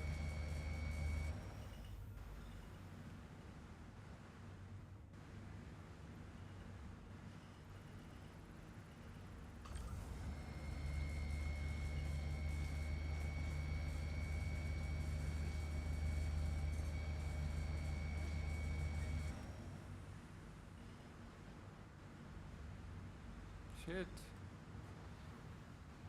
It's a big rocks.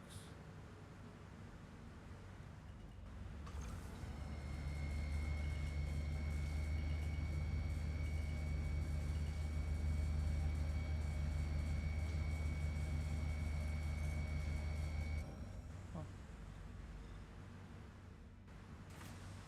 Well, maybe it's time. It's time to go back.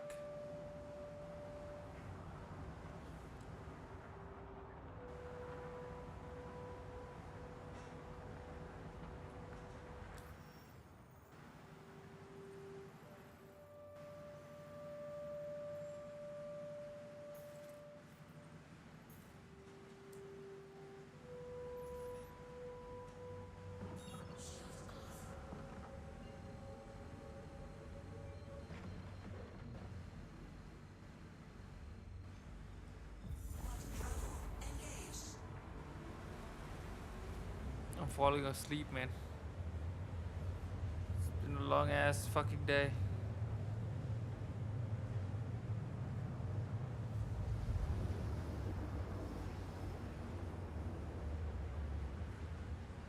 I will just go back to find these guys.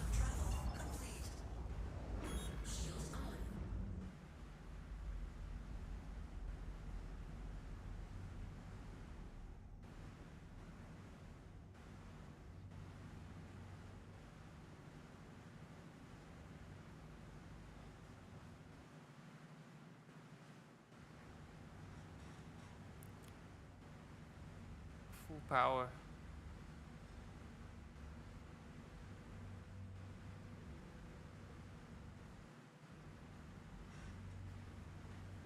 Back's the light.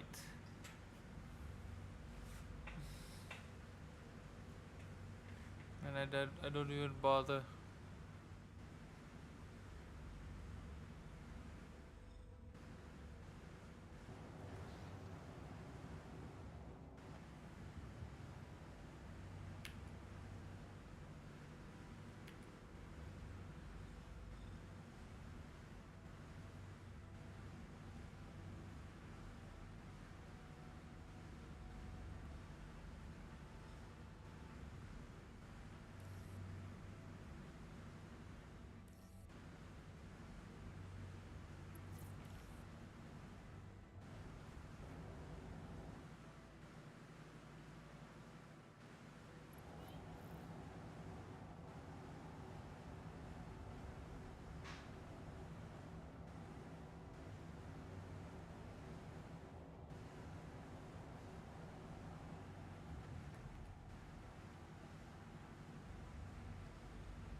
Welcome to the your vehicle has been moved to our storage facility.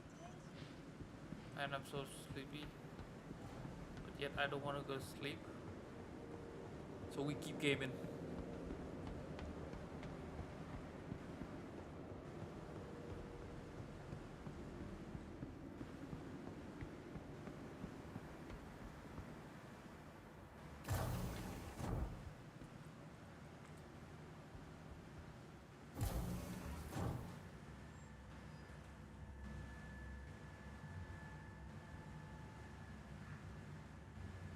I need like a hauler, man.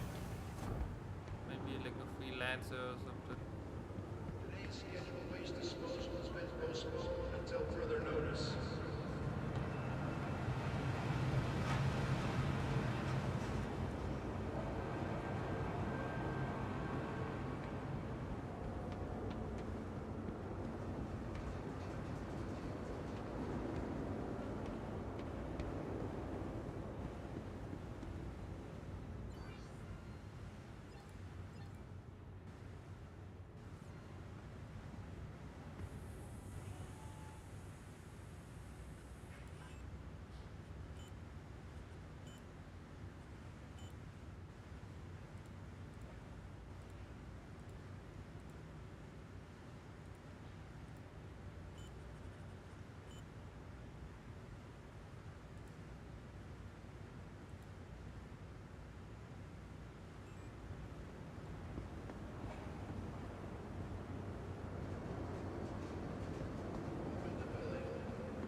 fine all night.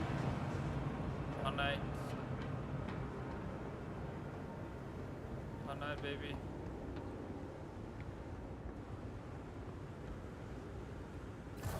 How much is a Cutlass Black in game?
Okay. So the thing itself is only 2 million. That last plug is only 2 million.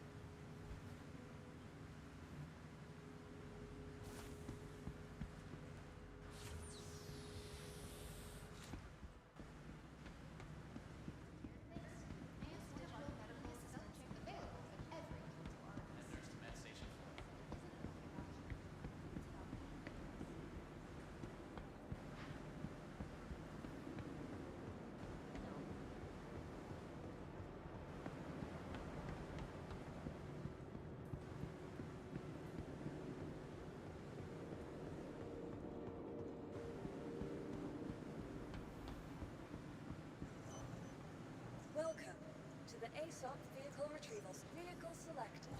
Stand by.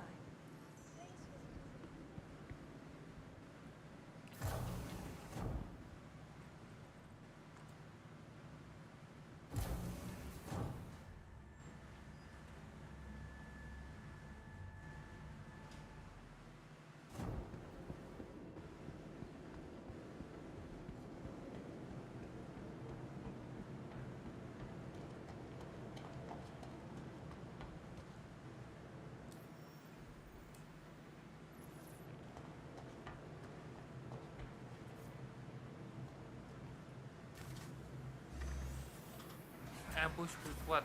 With this shit?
crazy.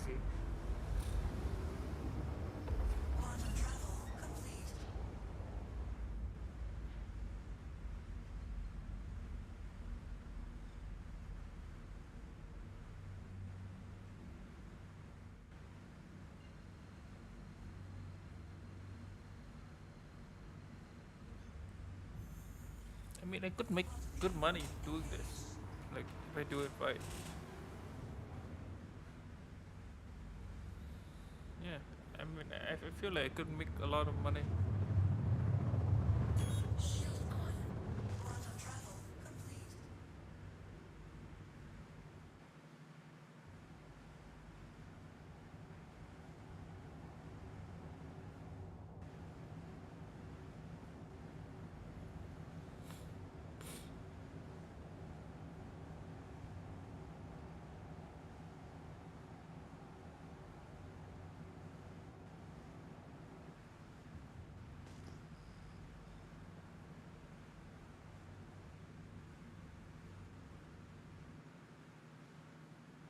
It's insane.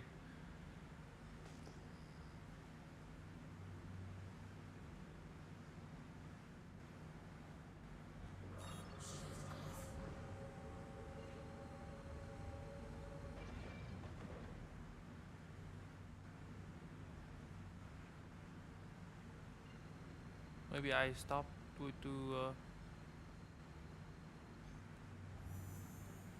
real quick.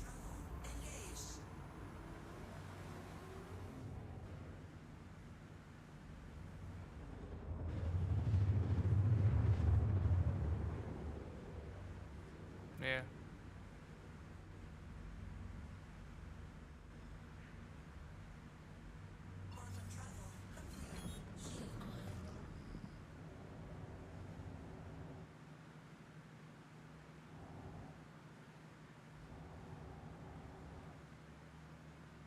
I stop it way too quick.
Yeah, this ship is fucking slow.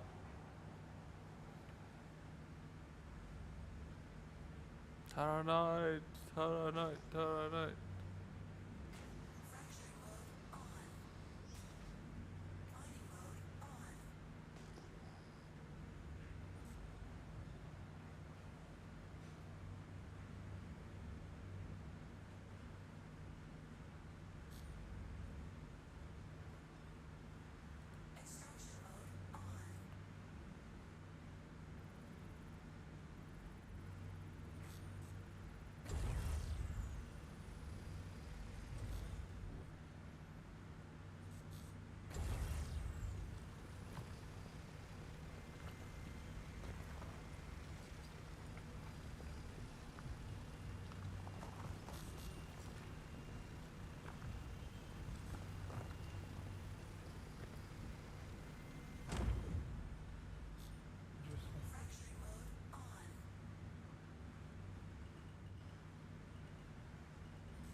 It's not that bad. It's not that bad.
This rock is way too big. It's way too big. I wish I have the mold. The mold.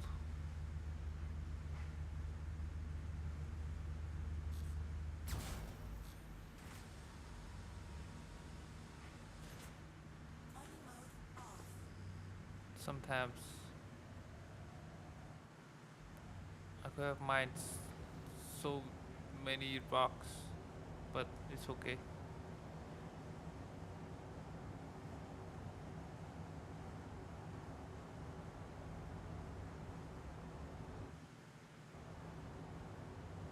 There you go. Another Thermalright.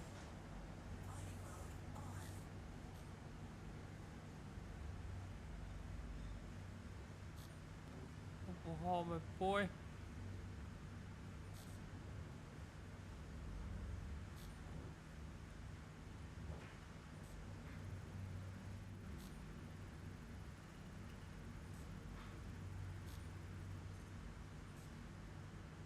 Impossible.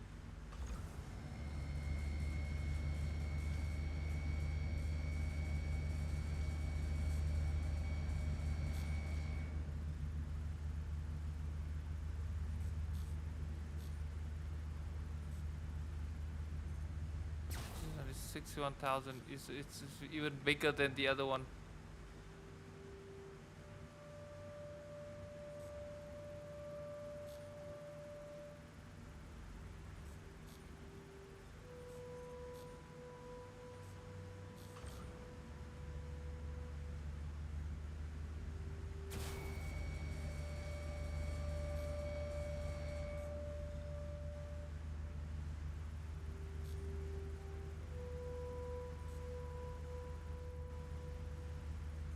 $50,000 is just too big.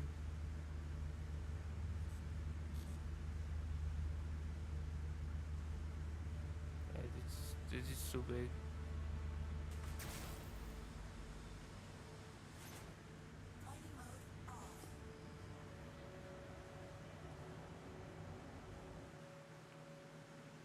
It's just too big.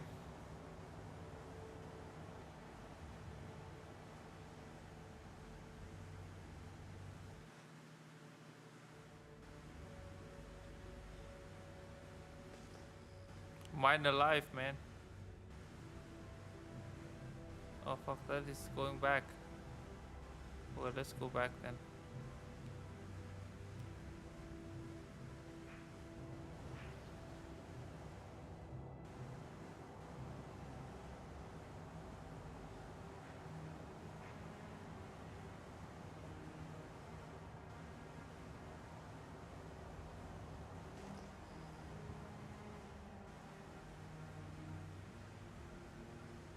Let's go over there.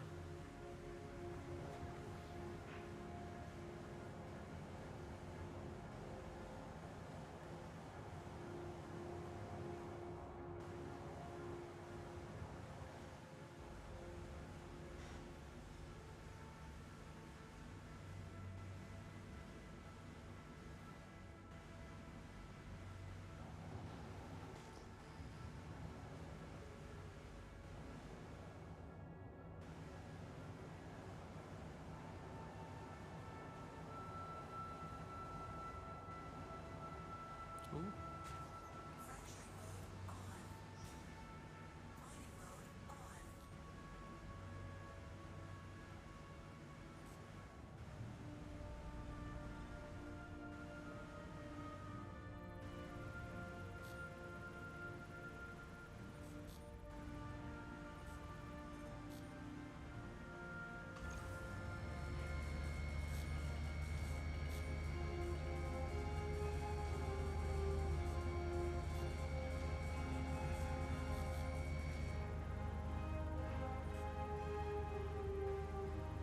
No? Even 45,000?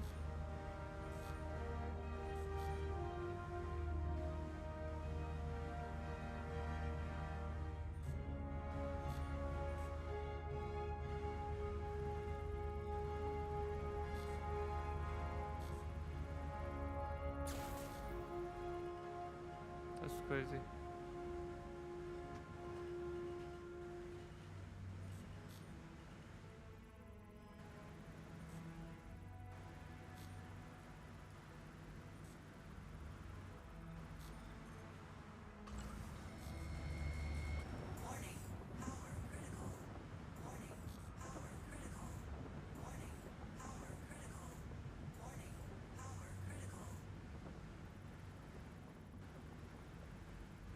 That wasn't smart.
There's just no way I could get that thing in like one piece.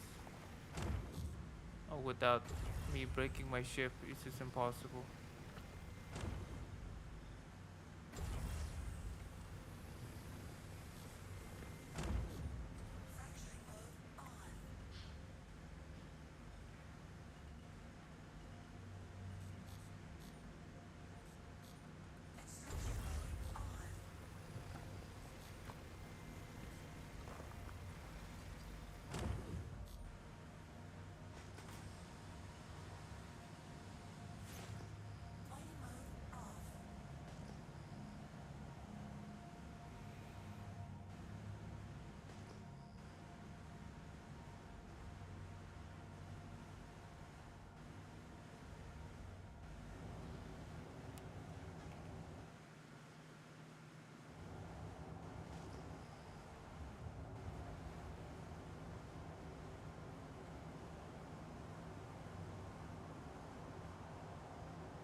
Fuck. It takes longer than I thought, man. It takes quite a long time.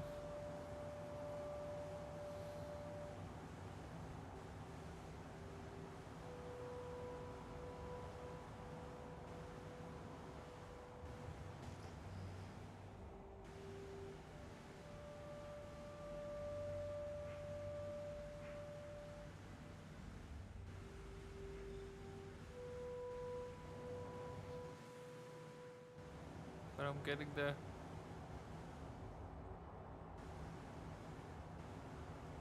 I'm getting there, my friend.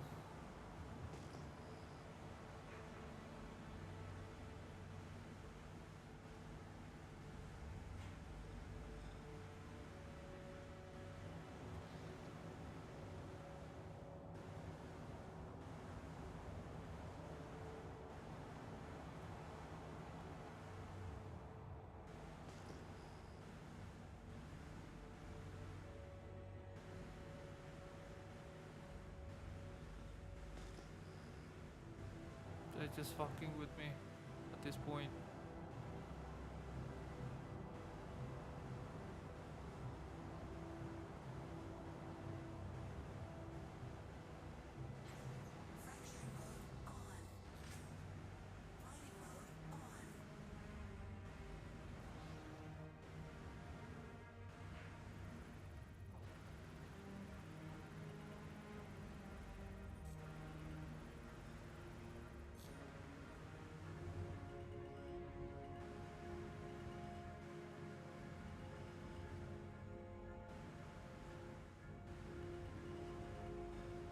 I should be able to do this now.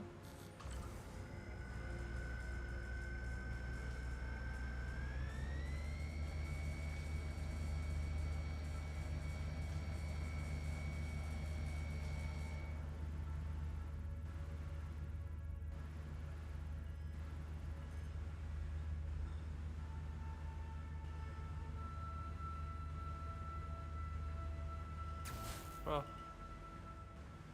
Like nothing, I cannot do it.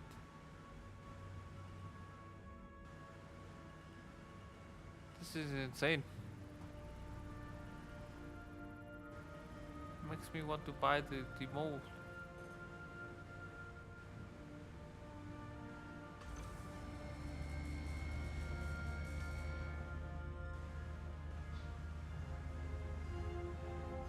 Oh my god.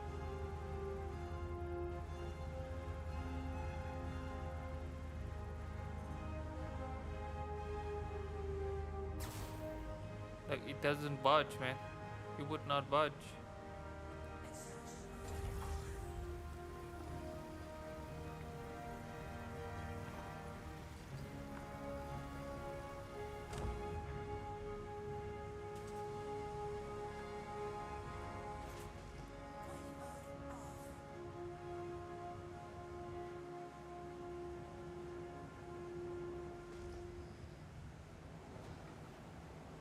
That's fucking nuts.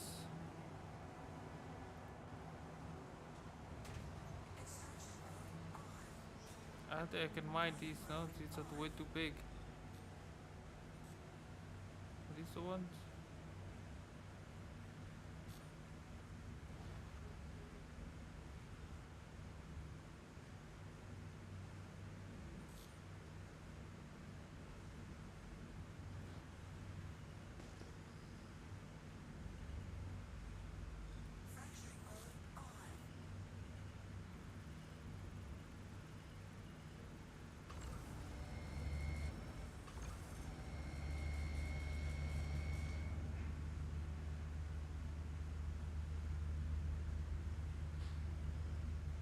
Dude, these rocks are way too big.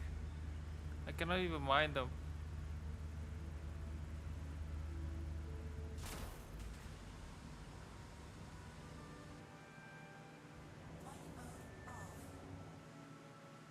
Ah. We gotta do something else.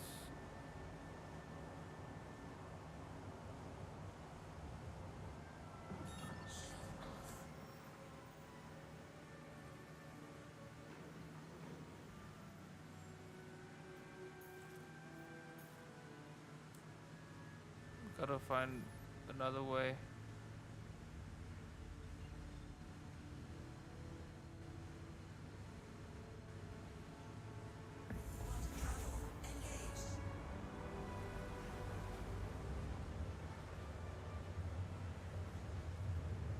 I mean, the profit is okay, but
oh my god, it's on the other side.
Dude.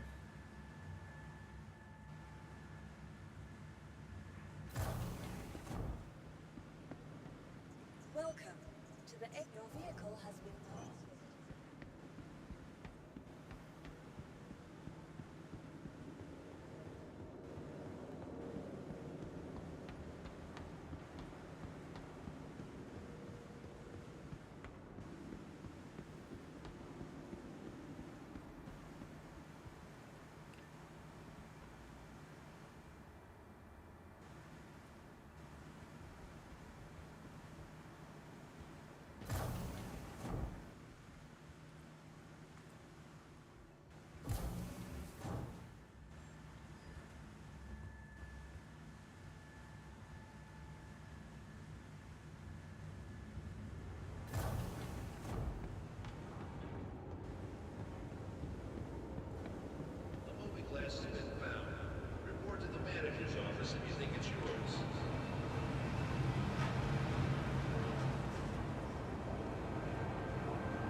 Dude, I made so much money, I think.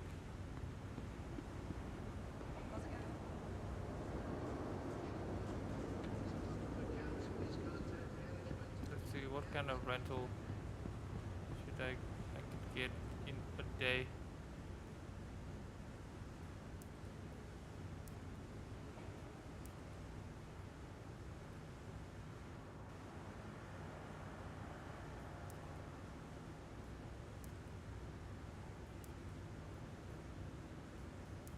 A mold is fucking 200k a day.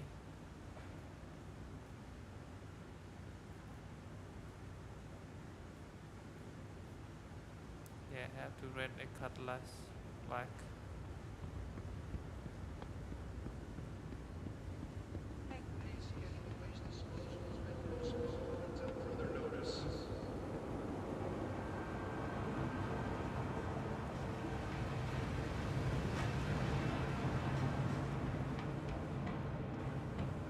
Mind one more time.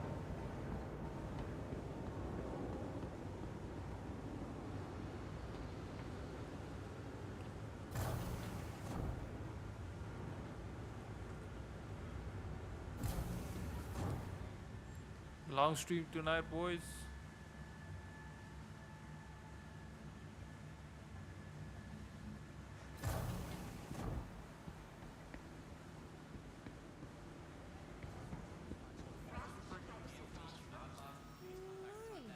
Can't do anything for you. Just looking into getting one of those site adjusters that automatically compensate full drop based on the atmosphere sampling. No idea how the hell it works. I appreciate it. I'm afraid there's nothing I can do. I'm gonna let my manager deal with you. Wait for that.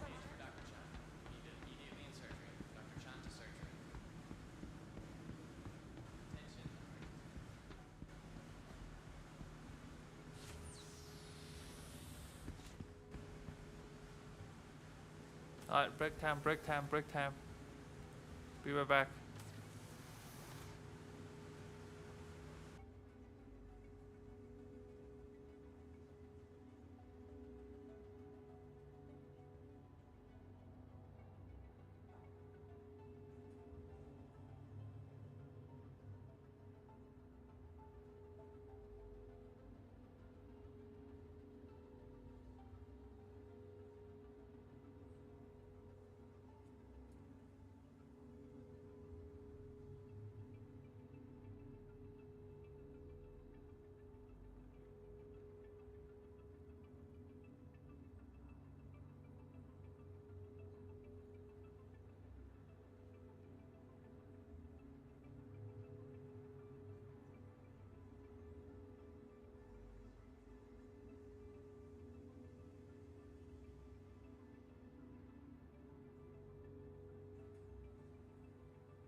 I'm high. I'm good. Let's go.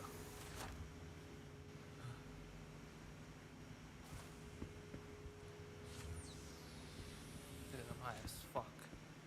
No joke. Hey there. This is too much. Sometimes it's just one puff too many, and you know it's not good. But you did it anyways. That's what happened. I shouldn't have fucking smoked that the whole thing. To be honest, like it's like okay, it's just a few more puffs, it's gone. It's like almost there. Welcome to the ASOC vehicle selected. Now I'm high as fuck. One more trip, and then we rent the Cutlass Black. We just sell the whole thing in new Babbage.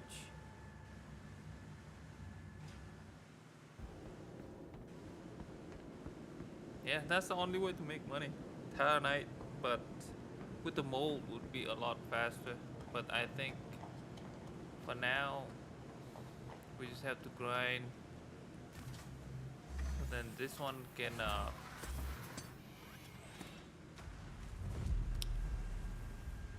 mean, I'm debating right now. Should I get the Cutlass Black? Cutlass Black is only 2 million, but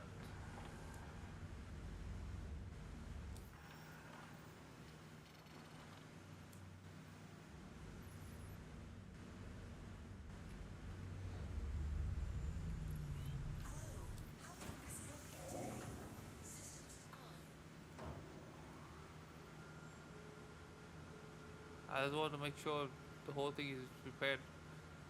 Otherwise,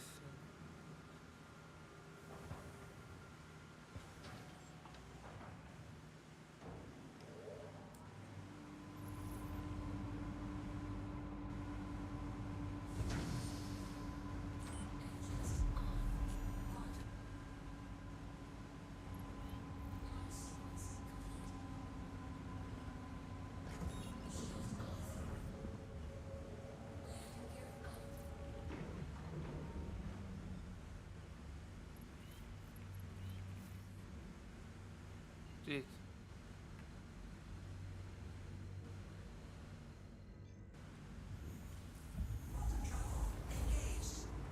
There we go.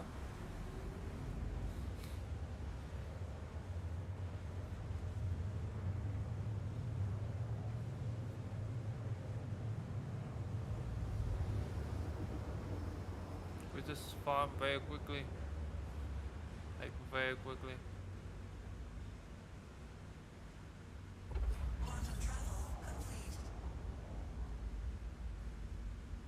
Consumption right here. Something in the light, you know. Hopefully, like within I don't know, half an hour, go back, rent the Cutlass, load all the shit. Oh fuck! Just thinking about loading all that shit. Oh no. Oh, it is what it is. Like, we signed up for this shit, we have to.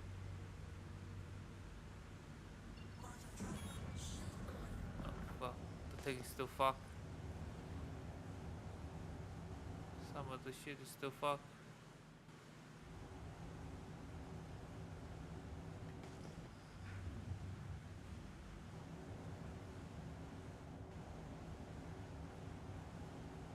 The minor head is fucked. That's the thing about this minor head. I mean, the Helix one. The distance is so short.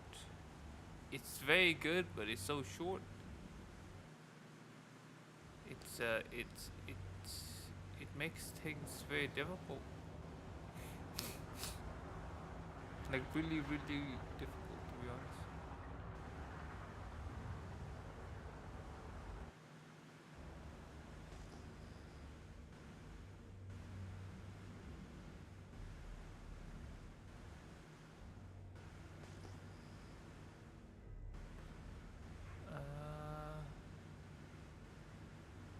Silicone. Thermalright. Hell yeah.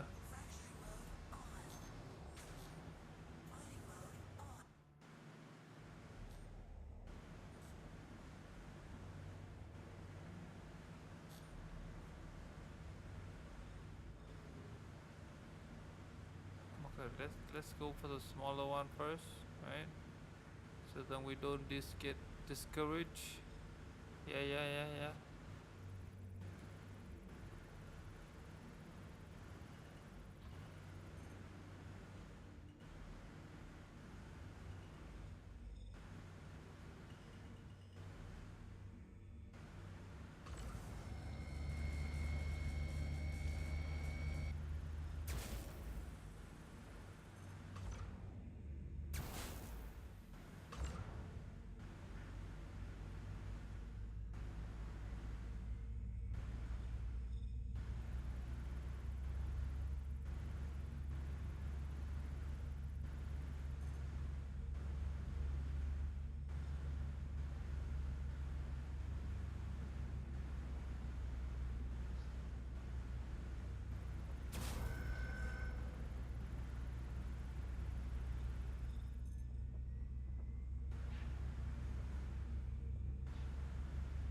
No. Did I fuck it up? No?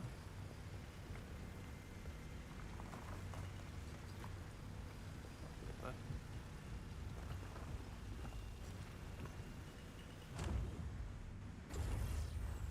No, I don't think I fucked it up. I think I did good. I think we're good. Yeah, I think we're good.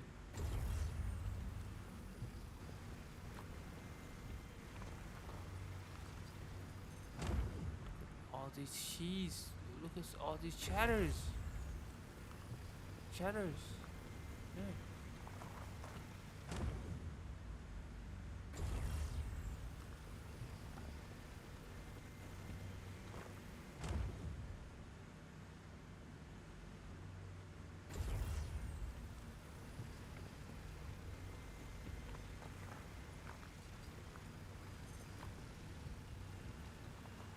This is money. This is like this is really this is money.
Fuck, I still get hit by that shit, man.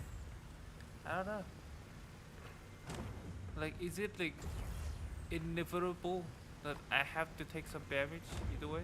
But it makes sense, but goddamn, it's fucked up I think all the time, man. The efficiency of the thing is now only go to half. But that's quite quick, to be honest. That big ass rock.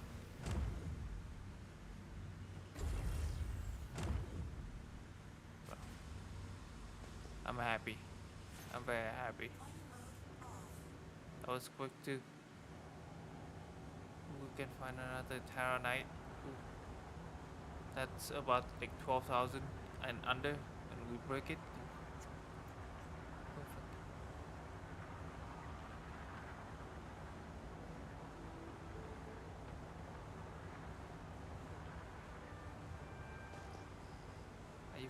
serious, brother.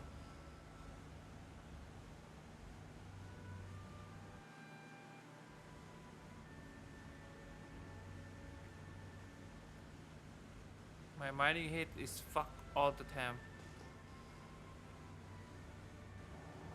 So yeah.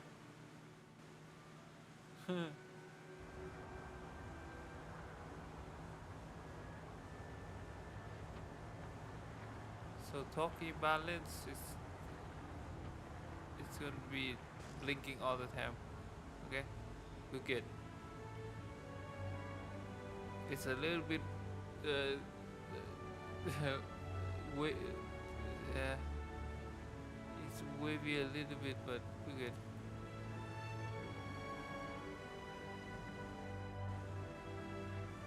We see him. Can we mine those?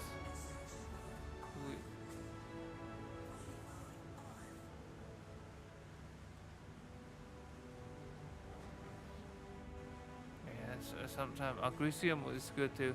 Agricium is.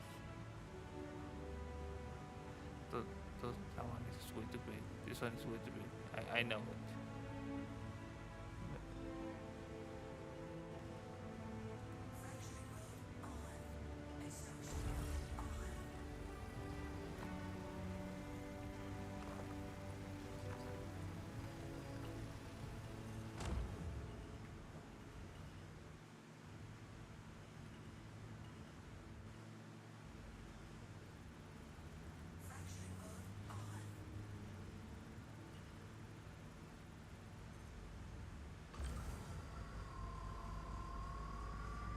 Agricium is very, sensitive, so I have to go very slowly here.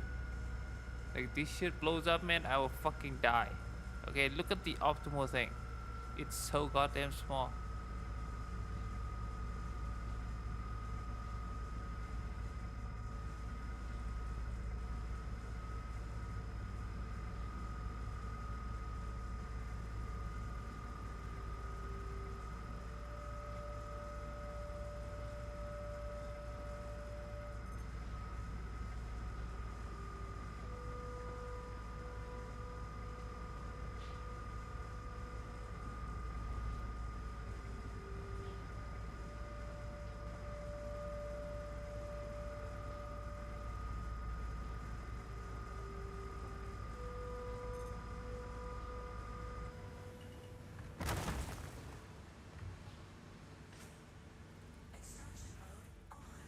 I think I cannot start that shit. That shit is just like it has to happen.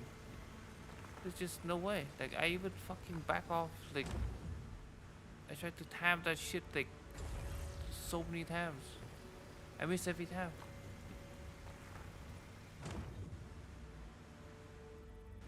Except for some it delayed. Then I took a little bit less damage, but I still take damage. Like it's fucking weird as shit, man. And I tried, man.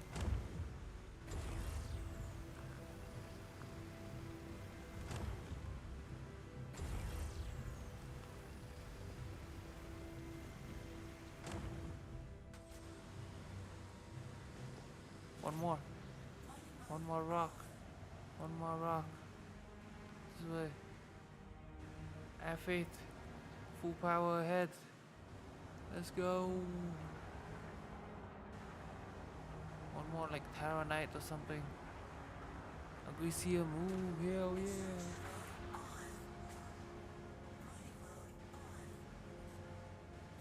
Oh, it's heavy.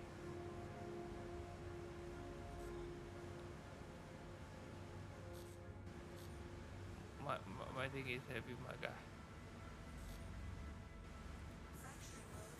Oh my god, these rocks are big, dude.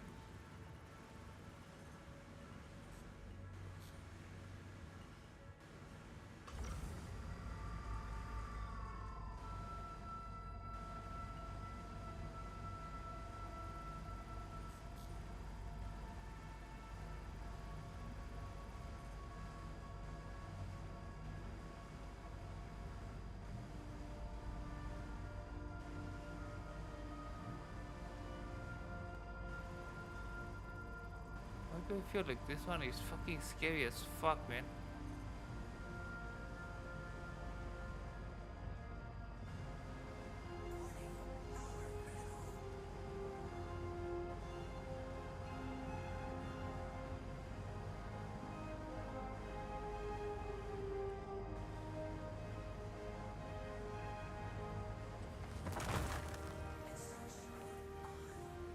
See? That one's okay. That one, I dodged it in time, but this one's small rock. But the big ones, I can't do it, man. Maybe I have to go from above.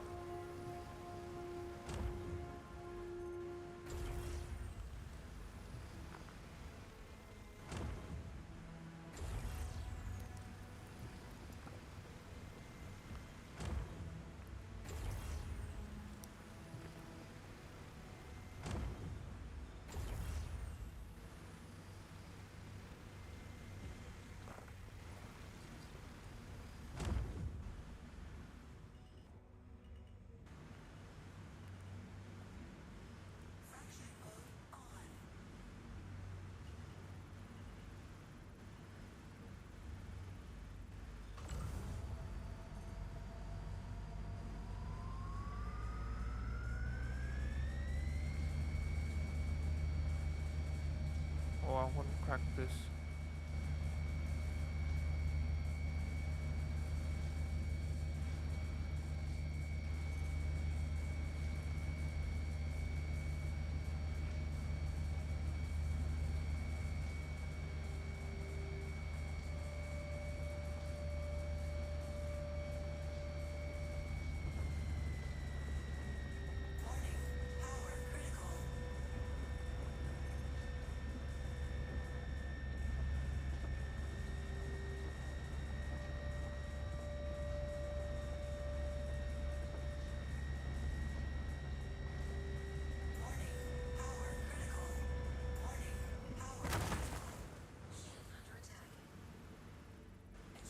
God, fuck, man.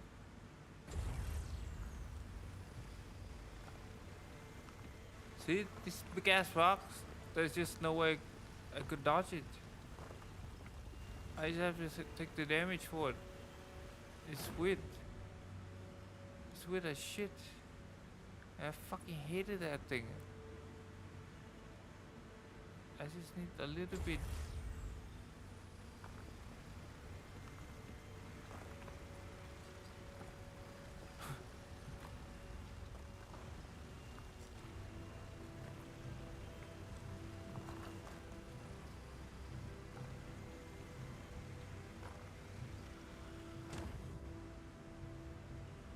Okay.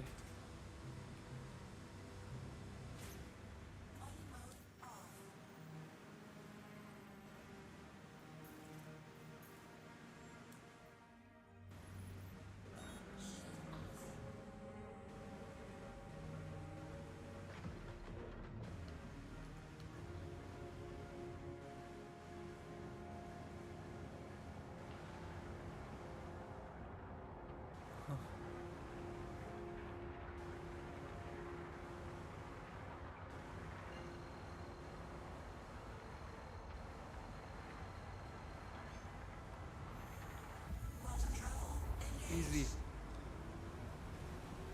I think now I have quite a bit of money.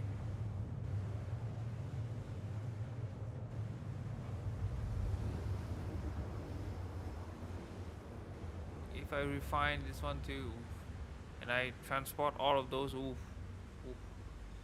My friend.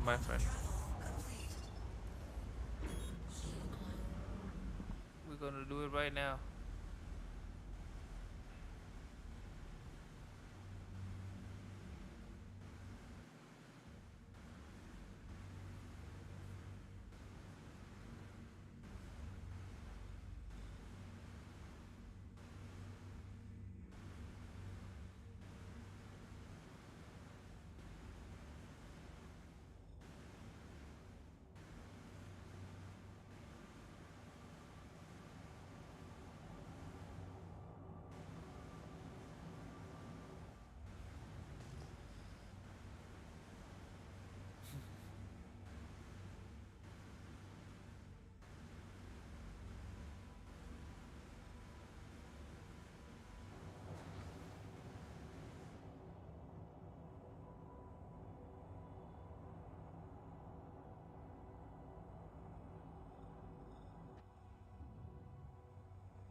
Dude, how many part of this thing I have to fix, man?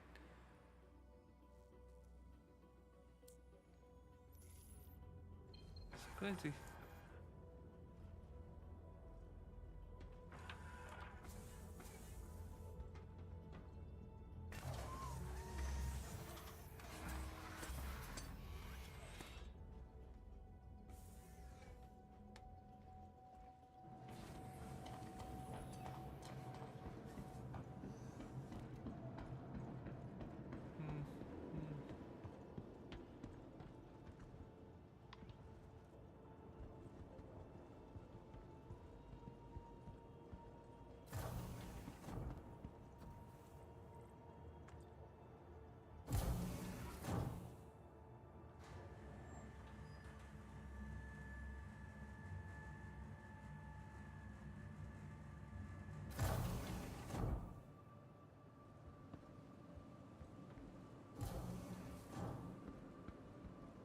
Welcome to the ASOC vehicle. Your vehicle has been moved to our storage facility. Please visit us.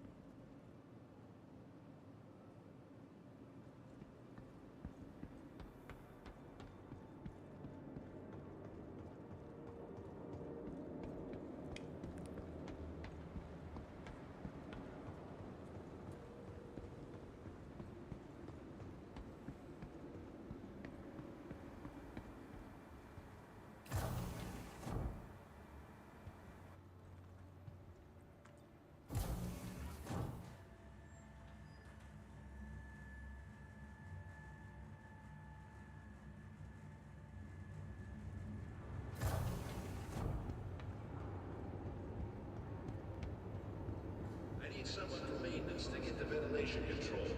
Ping me when you get there.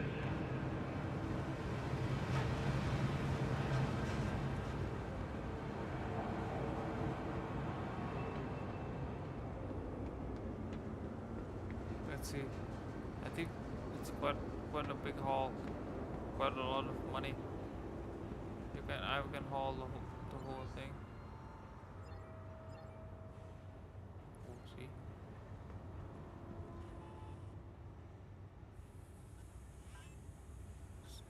Shit.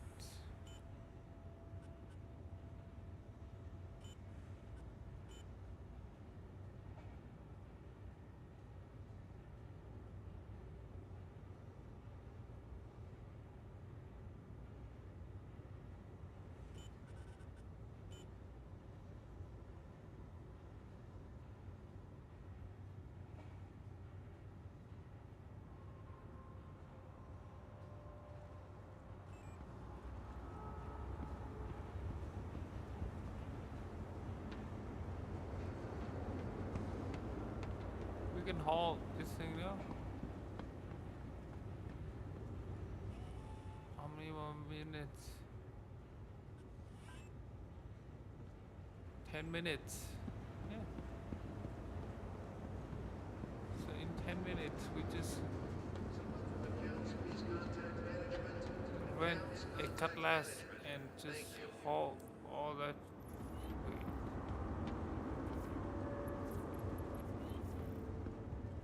Money for this shit, please. So okay. I cannot. I have to sell some shit. Okay, let's run it right now. Otherwise, I fuck it up. Cutlass black.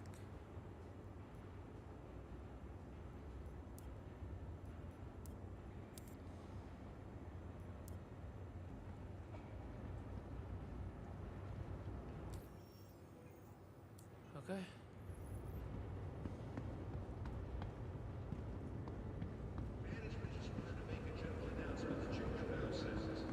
We've been noticing leaks in processes. Got it. So, can transfer all that shit.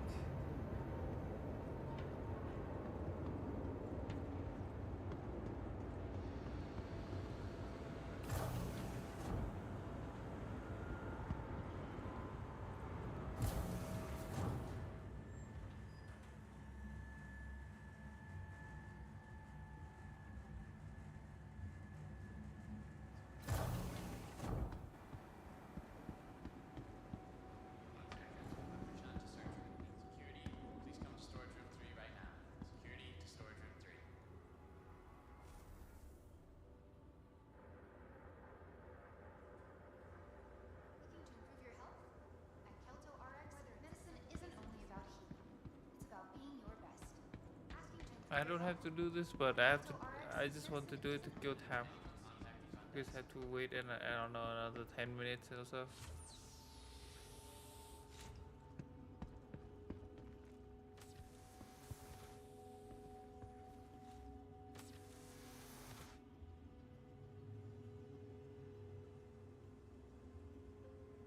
What is that? New mining ship. It looks good though. Shit. New mining and refine.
Wait, what?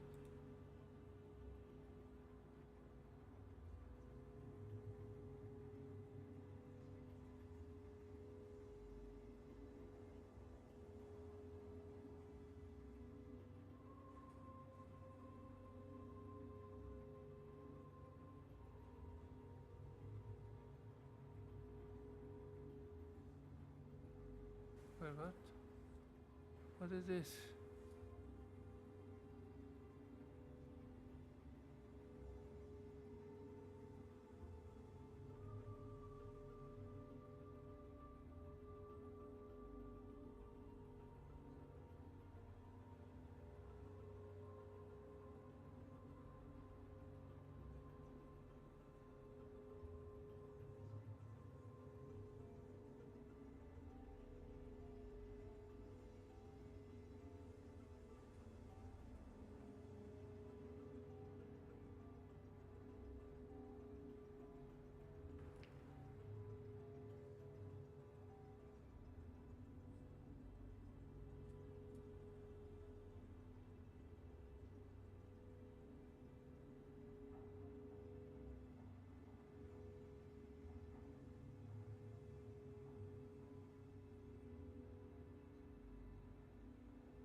Just waiting for the thing to.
That's crazy.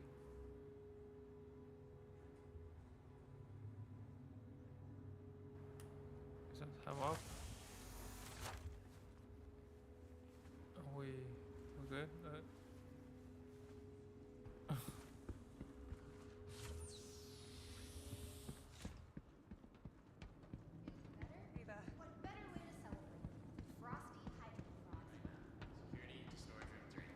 Are we good?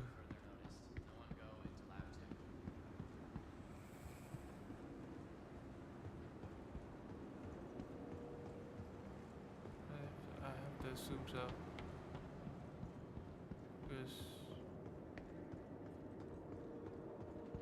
we're gonna sell some shit.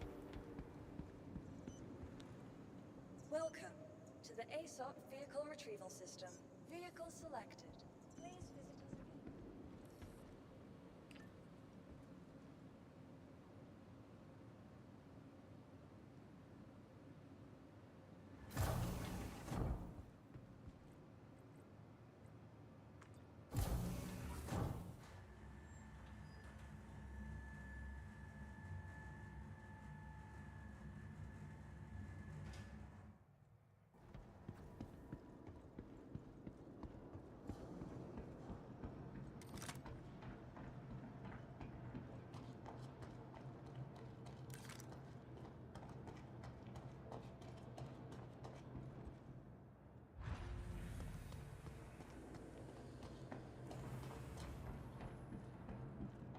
Okay, maybe it was a little dumb to do this, but hey.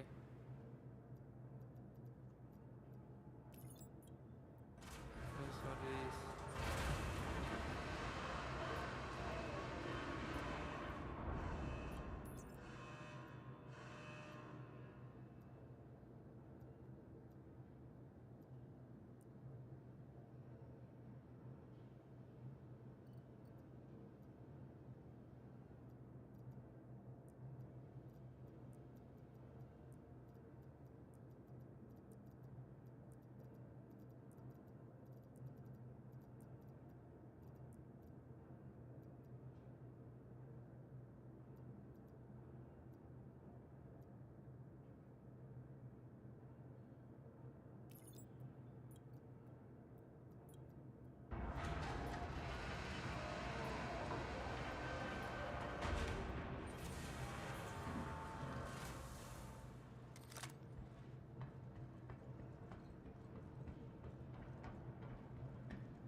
It's not much at all.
sell some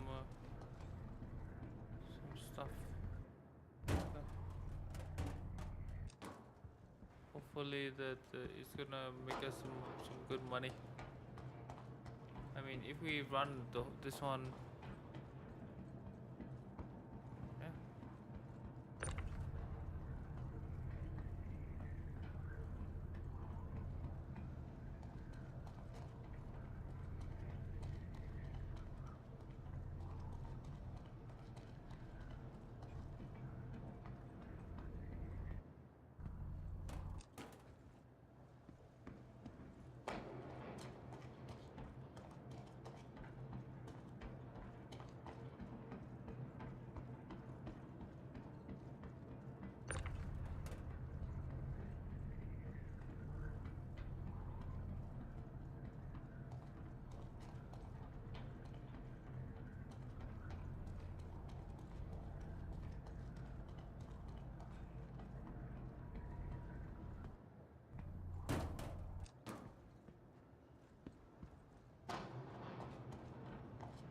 I don't know. I feel like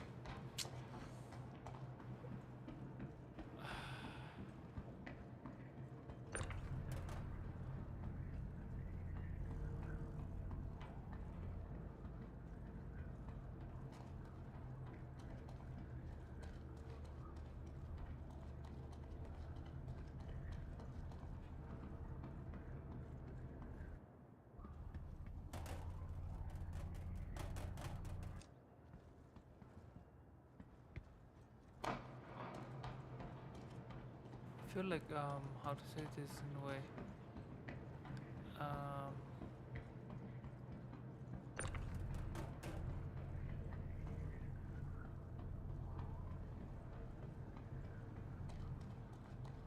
I was thinking about like what to do with this kind of ship. Like, what should I buy?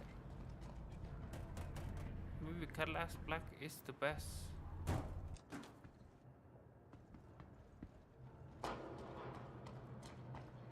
To do this kind of stuff, and it makes quite good money too, cheap. This or the freelancer. But then the thing about the Cutlass is I can use Grey Cat ROC if I wanted to. So it's kinda. They still haven't fixed the fucking ramp thing, man. That shit is fucking annoying. Just make it go a little bit lower, like to the ground. God damn.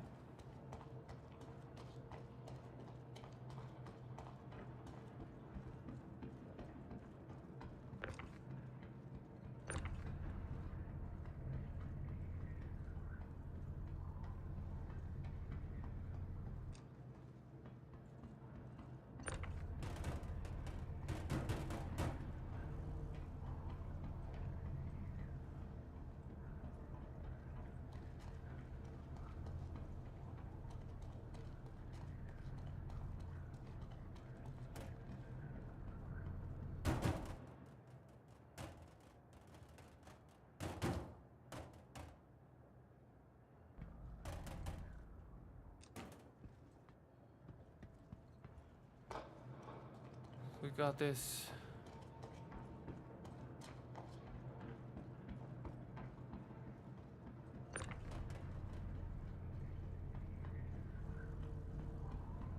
It was some time, but it's okay.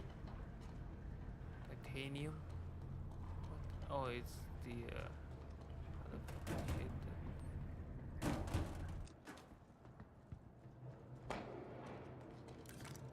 Let me see. That thing has to be done, right? Next time we just load it in.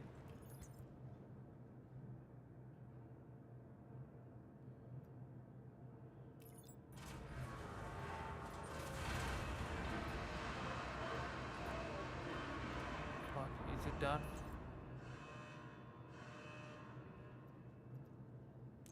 Fuck, it's not done.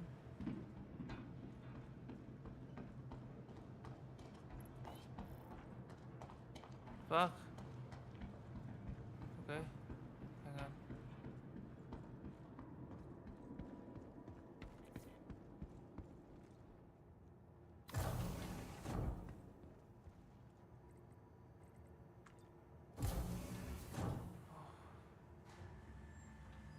see.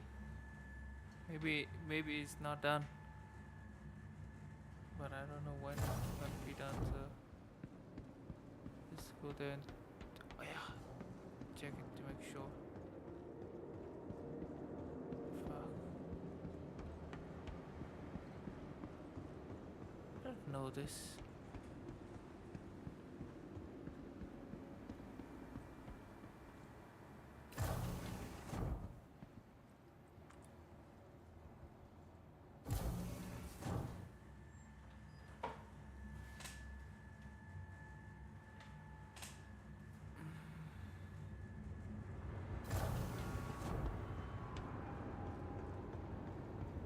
Someone from accounts, please contact management. Accounts, contact management. Thank you.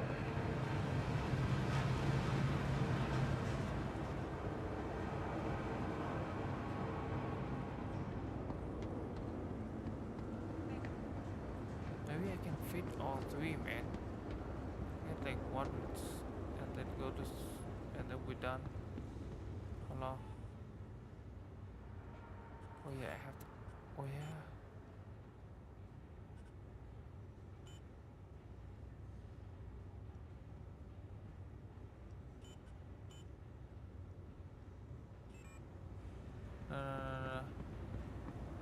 I can put in the cutlass black, I think, if I store it.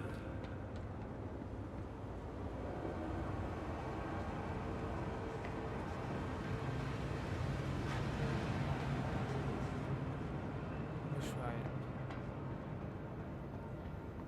Don't even have my shit.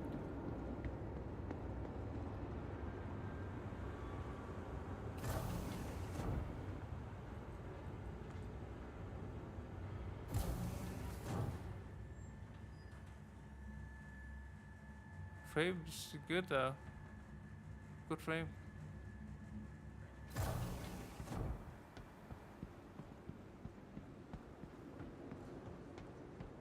Stable. Very stable.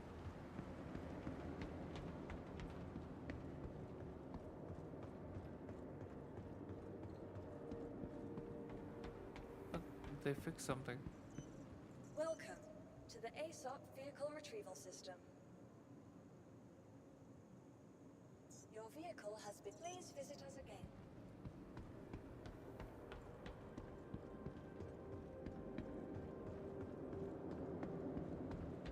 They fixed something though, but it's good. It's stable now.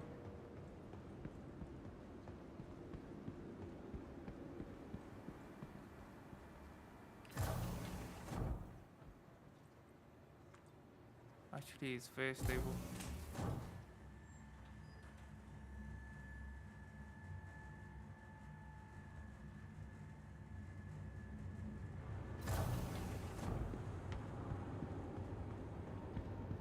Clear bay 3.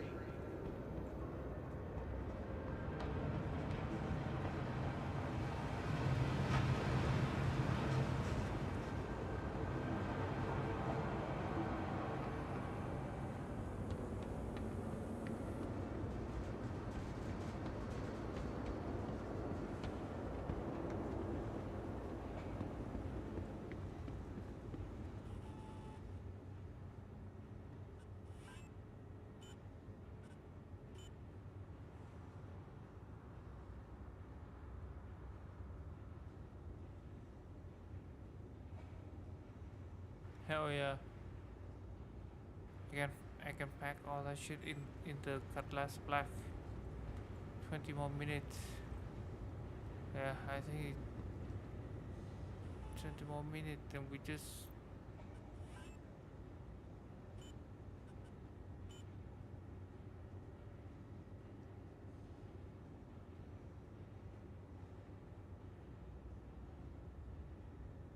yeah. Easy peasy, man.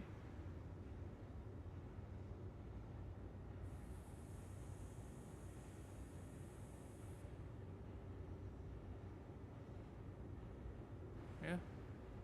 20 more minutes and we just collect this.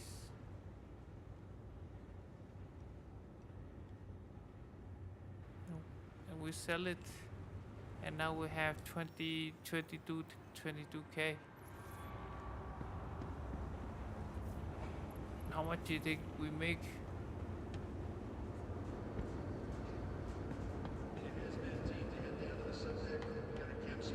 I think we make a lot.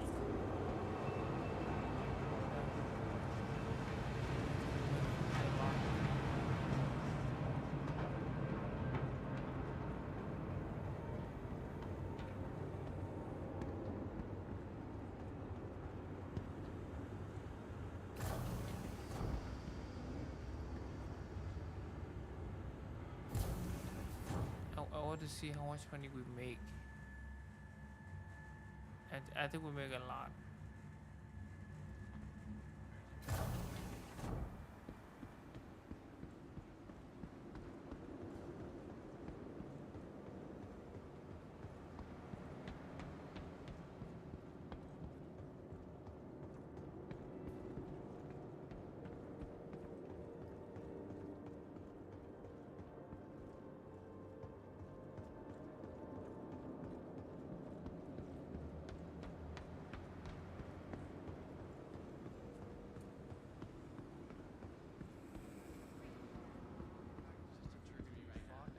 We have to wait anyway, 20 minutes.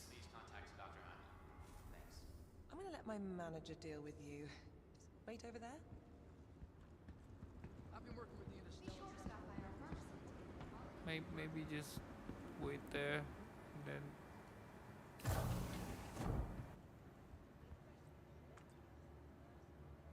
and then we talk shit.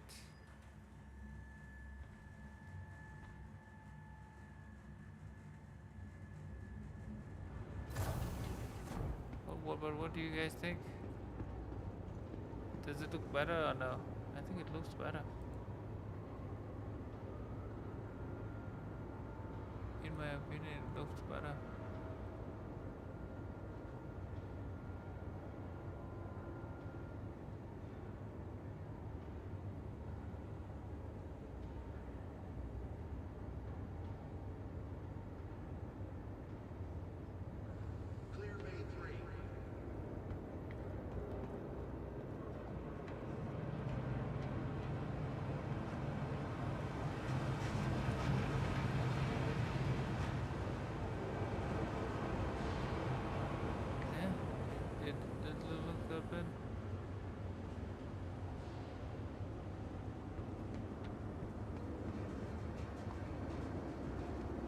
Zoom in and stuff, it looks kinda okay.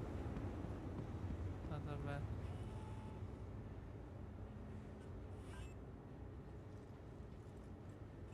"15 minutes, my friend. 15 minutes. We'll sit here and chill. Chill for a bit. 15 minutes.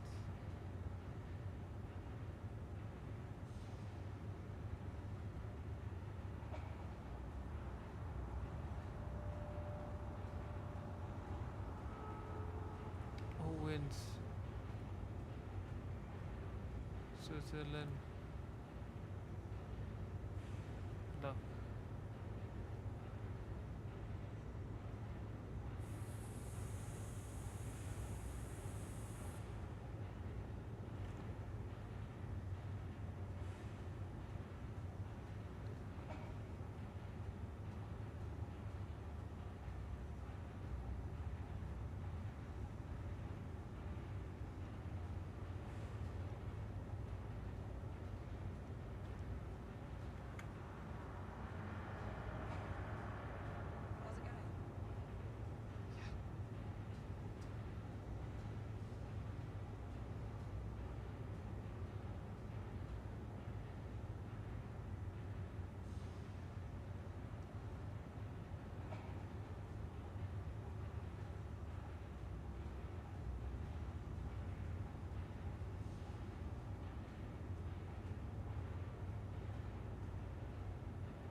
he will sit next to me.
Okay.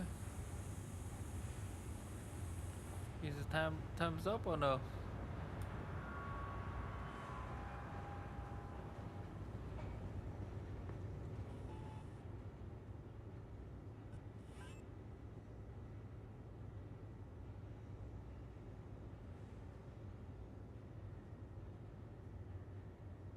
No, that's fucking 10 minutes, man.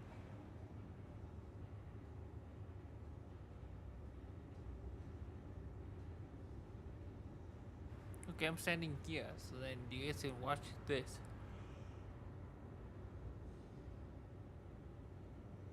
Oh, even it makes me sleepy. Fuck.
I would do it.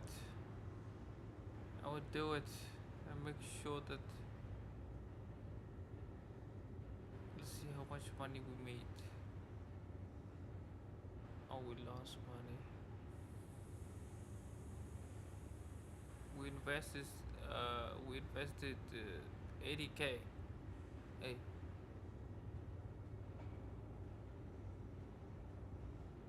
More than that, yeah. More than that, like 100K. So we have to make more than 100K.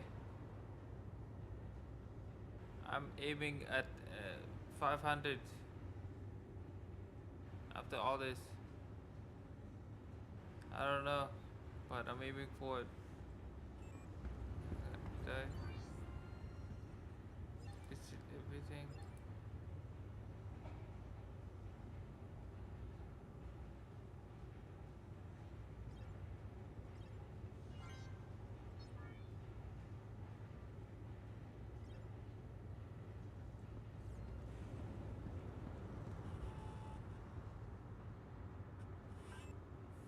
See? 5 minutes. Oh man, I'm sleepy as fuck. But I want to find out like how much money.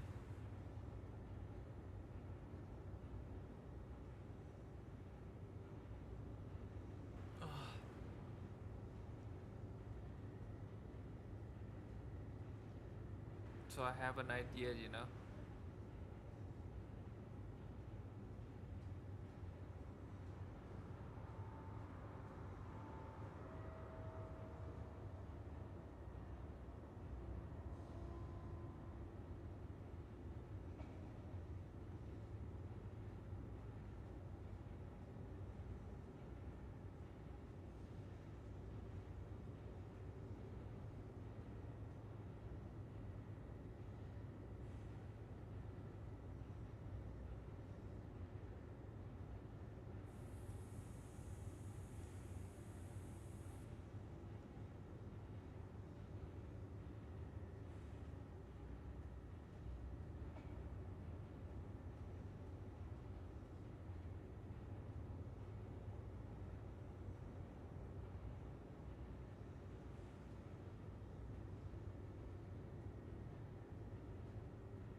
What's up with you? I sure hope that works out for you. You guys hear it or no? They're talking. 3 minutes. Shit.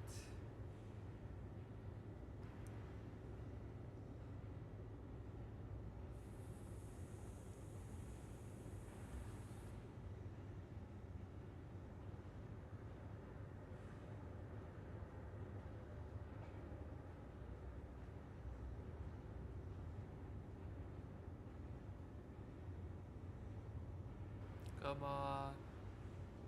2 minutes. I mean 3 minutes.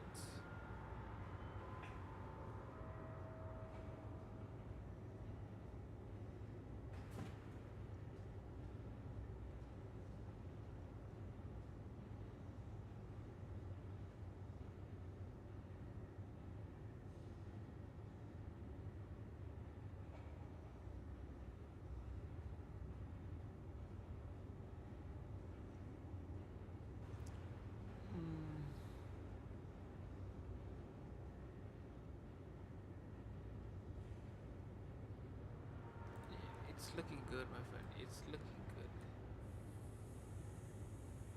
It's looking good, my friend.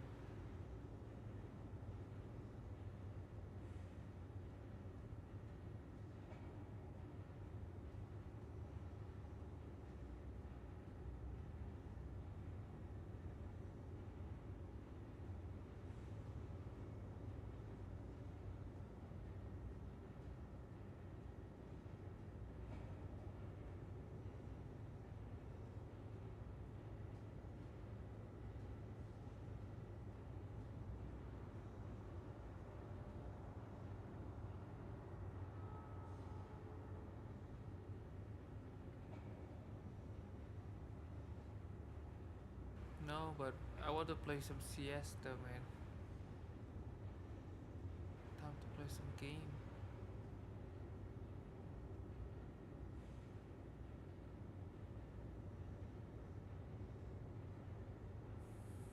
Come on, 1 more minute.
Okay.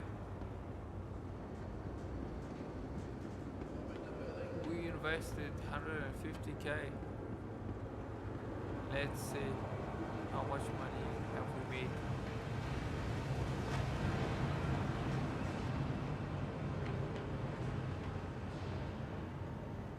This better be more than 150k, man.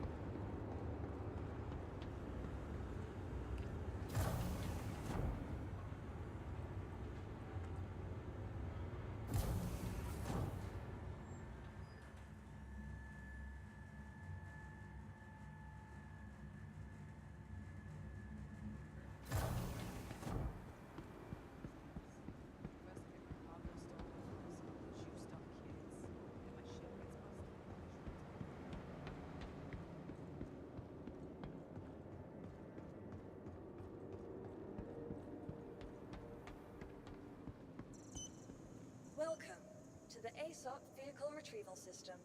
Vehicle selected. Stand by. Your please visit.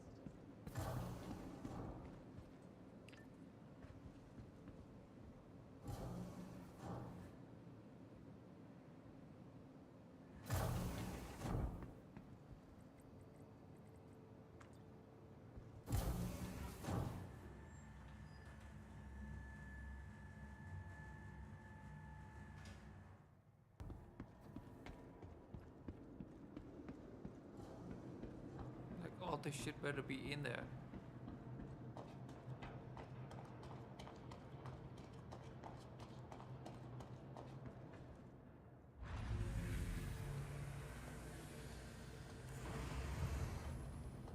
There we go, brother.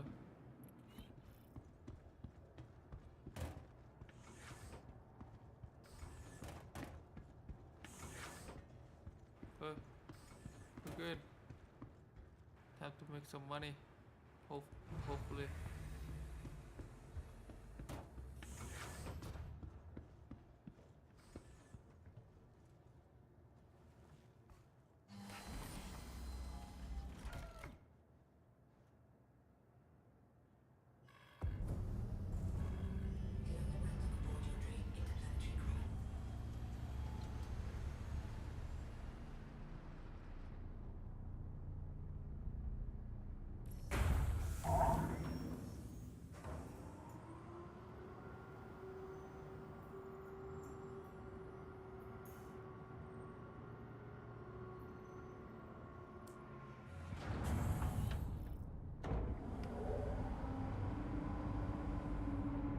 Come on, don't crash.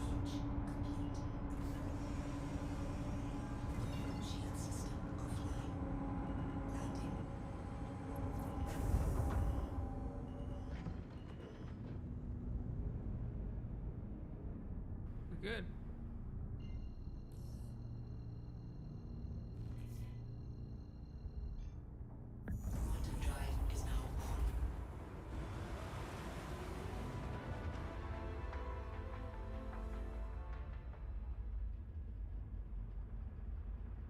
can do cinematic too.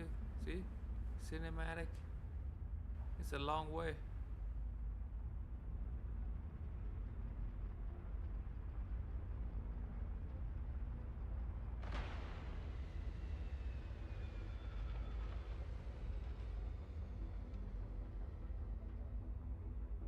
See? Cinematic. Cool, huh? Let me see if it looks cool on stream. Oh, oh brother, looks nice. Looks nice.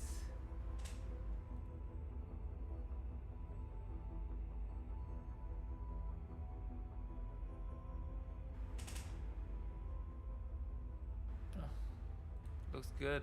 Looks good, my friend. Looks good.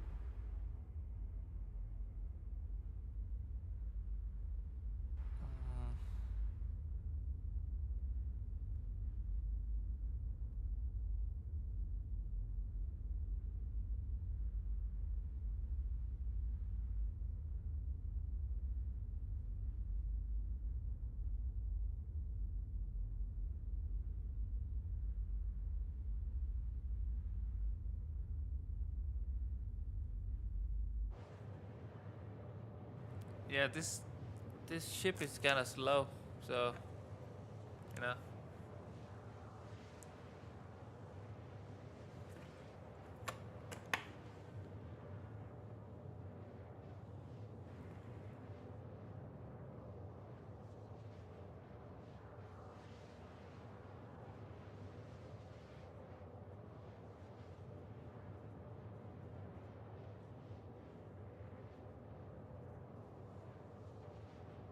Yeah, it is what it is. I mean,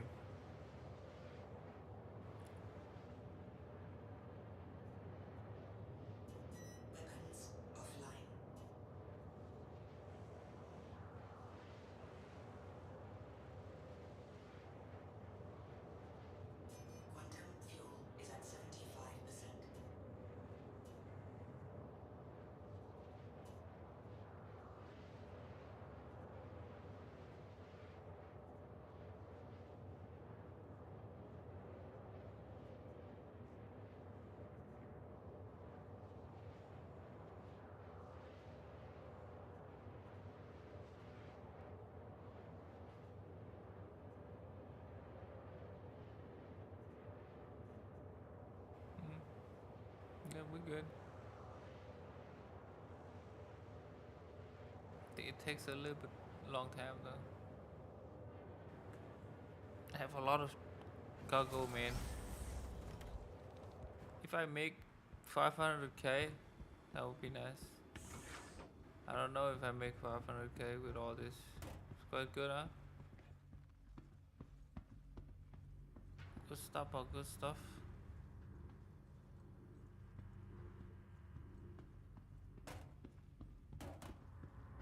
We're good, man. We're good, man.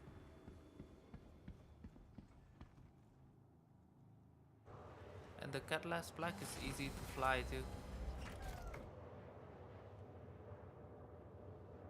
Medium fighter, I think.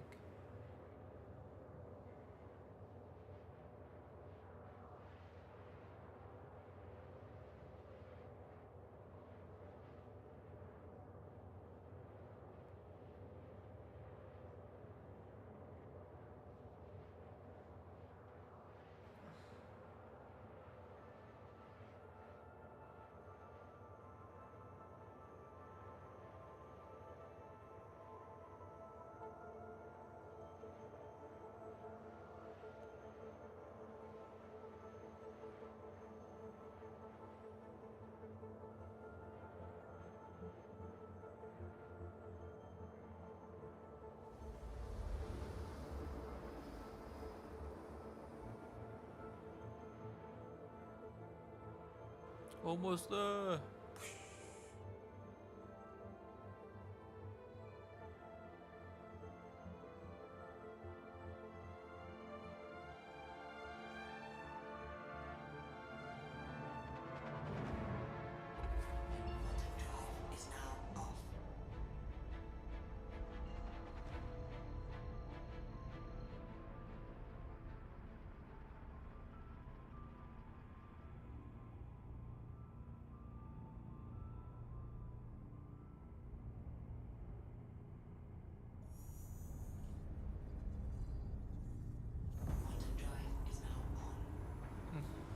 The little fan.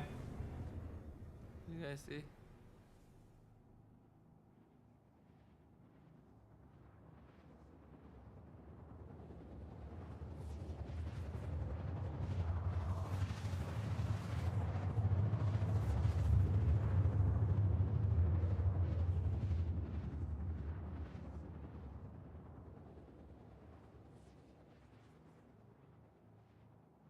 Oh my god, it's dark.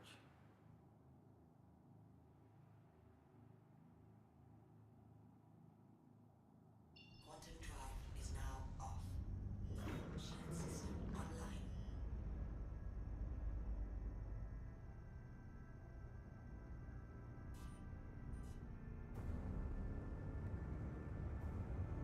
Shield system offline.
I think this is the place. I think.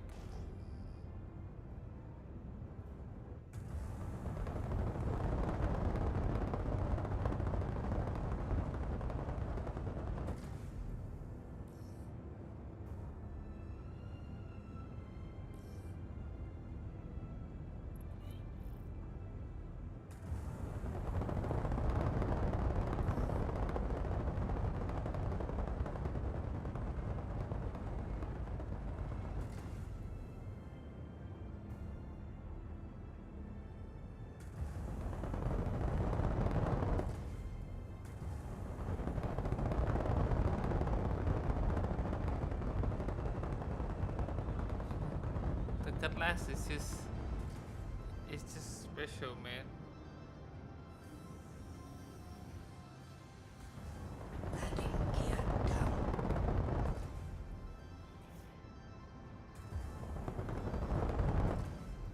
It's just so rough, and I love it.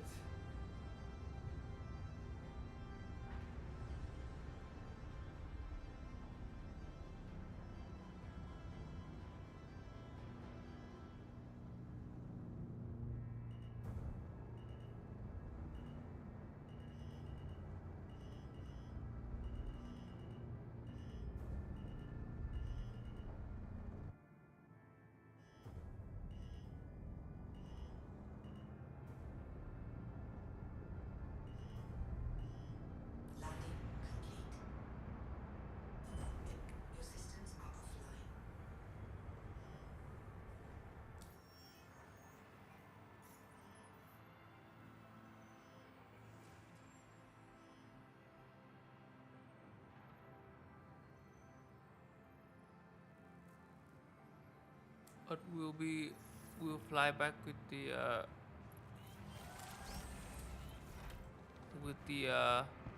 prospector, because prospector fly a lot faster. This one is slow as fuck.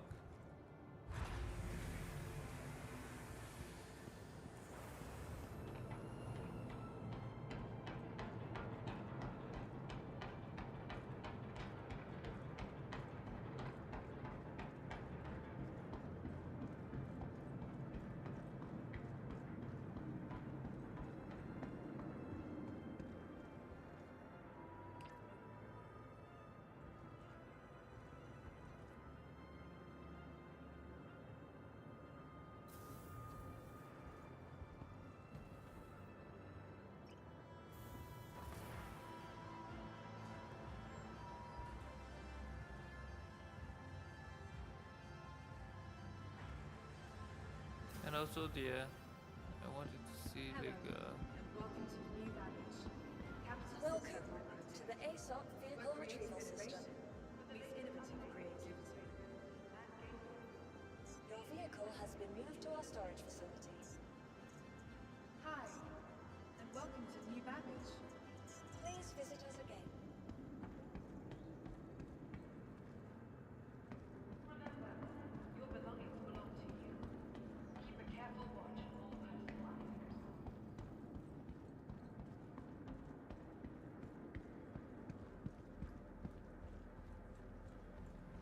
Decent creds to courier backpack to a friend in Marvel. Guess you were sure.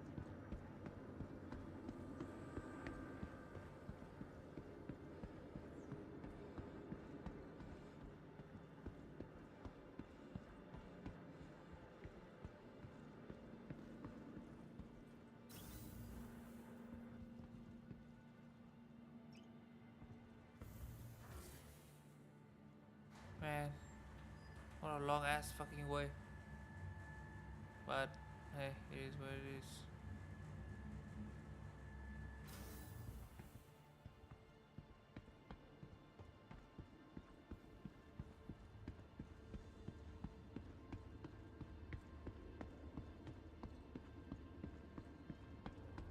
Stand clear of disembarking passengers. The frames are stable. They fix some of the glitches or something.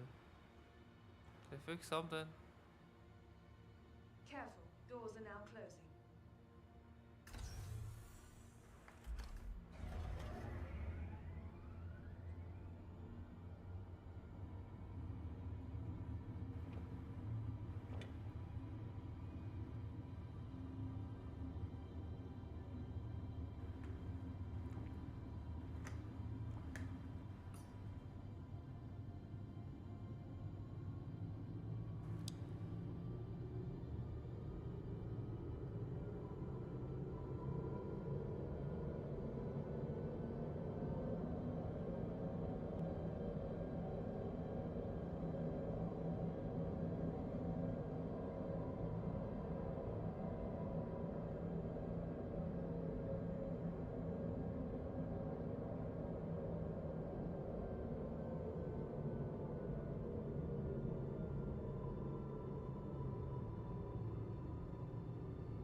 Nearing next stop.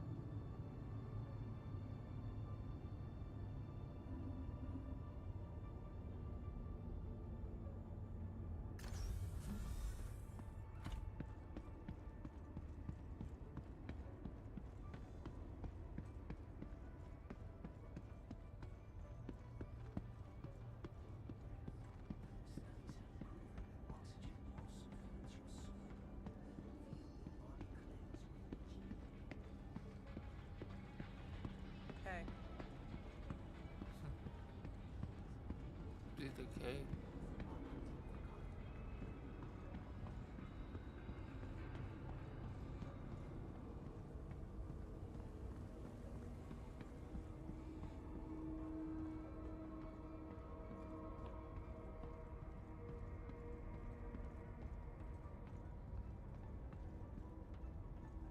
Hey.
How's it going? Ugh, don't even ask. Just got a new Mobi glass and the default volume was set to 100. Almost burst an eardrum when I got my first notification. Good for you.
That's how much money we made.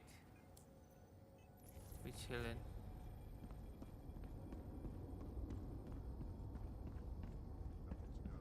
that's not even factoring in the Bangalore shell systems. It's pretty exciting, though.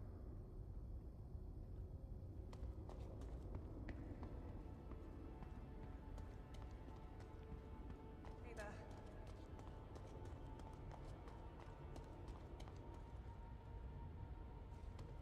Hello. Hello. Hey, where's the one that... How's it going?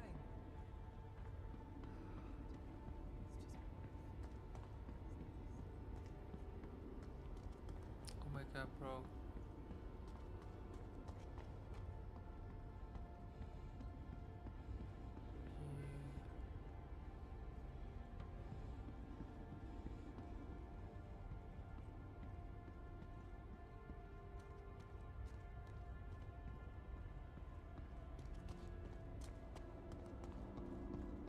A new power plant. Genoa. I don't know if I have enough money. I might have enough. I might not.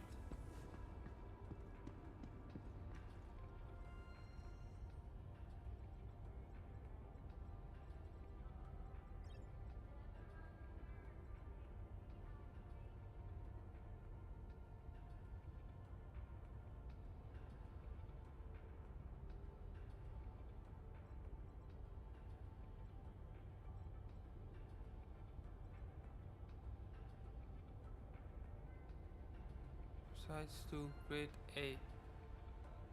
I cannot check from here, right?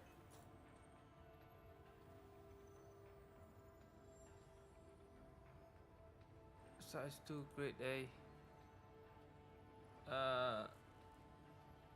Prospect the power plant spec. Come on now.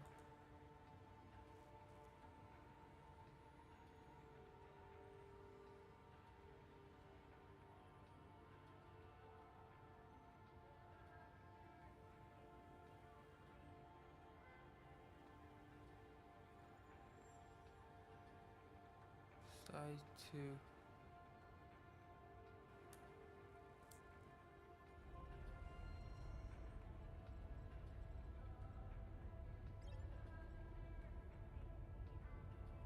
Yeah, let's do grade A.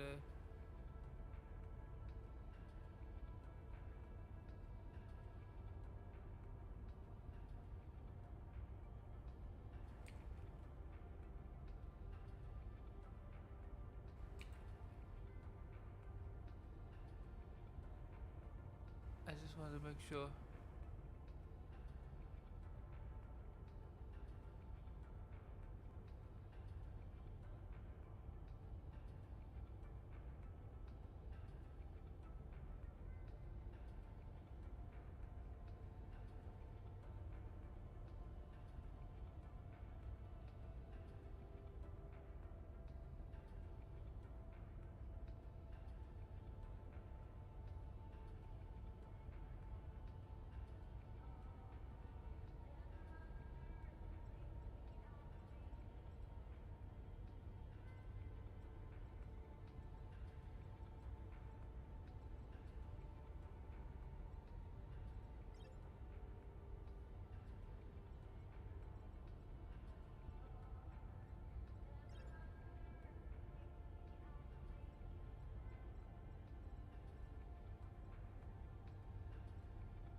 See, I could make quite a bit of money doing this. You all right?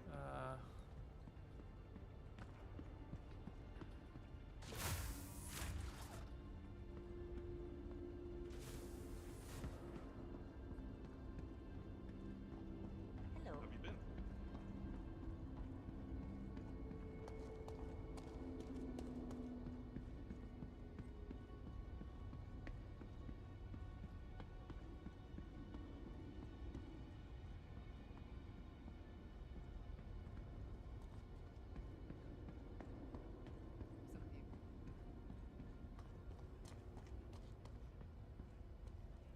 What's up with you? Anything up with you? It's just hey. First I get my cargo stolen twice, juiced up kids, and my ship gets busted, and my insurance won't pay out. Be on the lookout for anything suspicious. Yeah, you know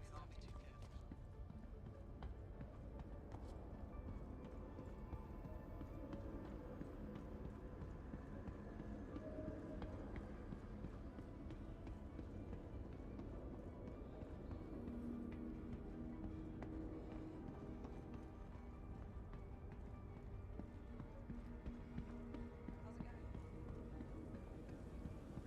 Hey there. Hi, and welcome to New Babbage.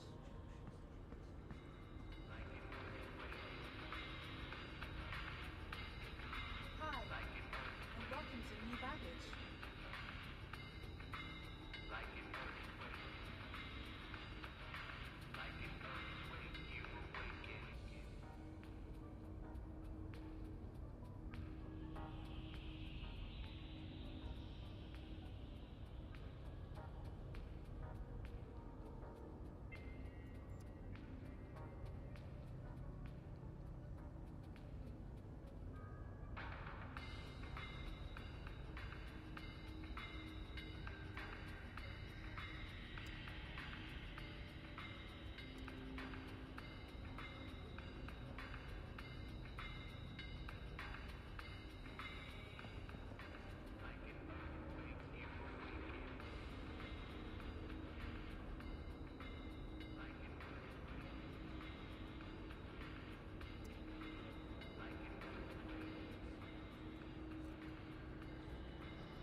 Sounds good.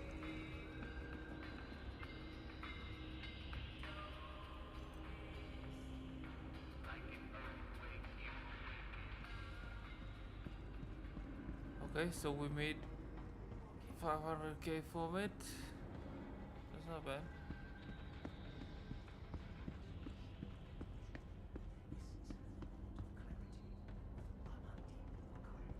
Alright, I'm gonna call it, guys. I'm sleepy as fuck. Alright, I'm gonna call it. It's been my pleasure.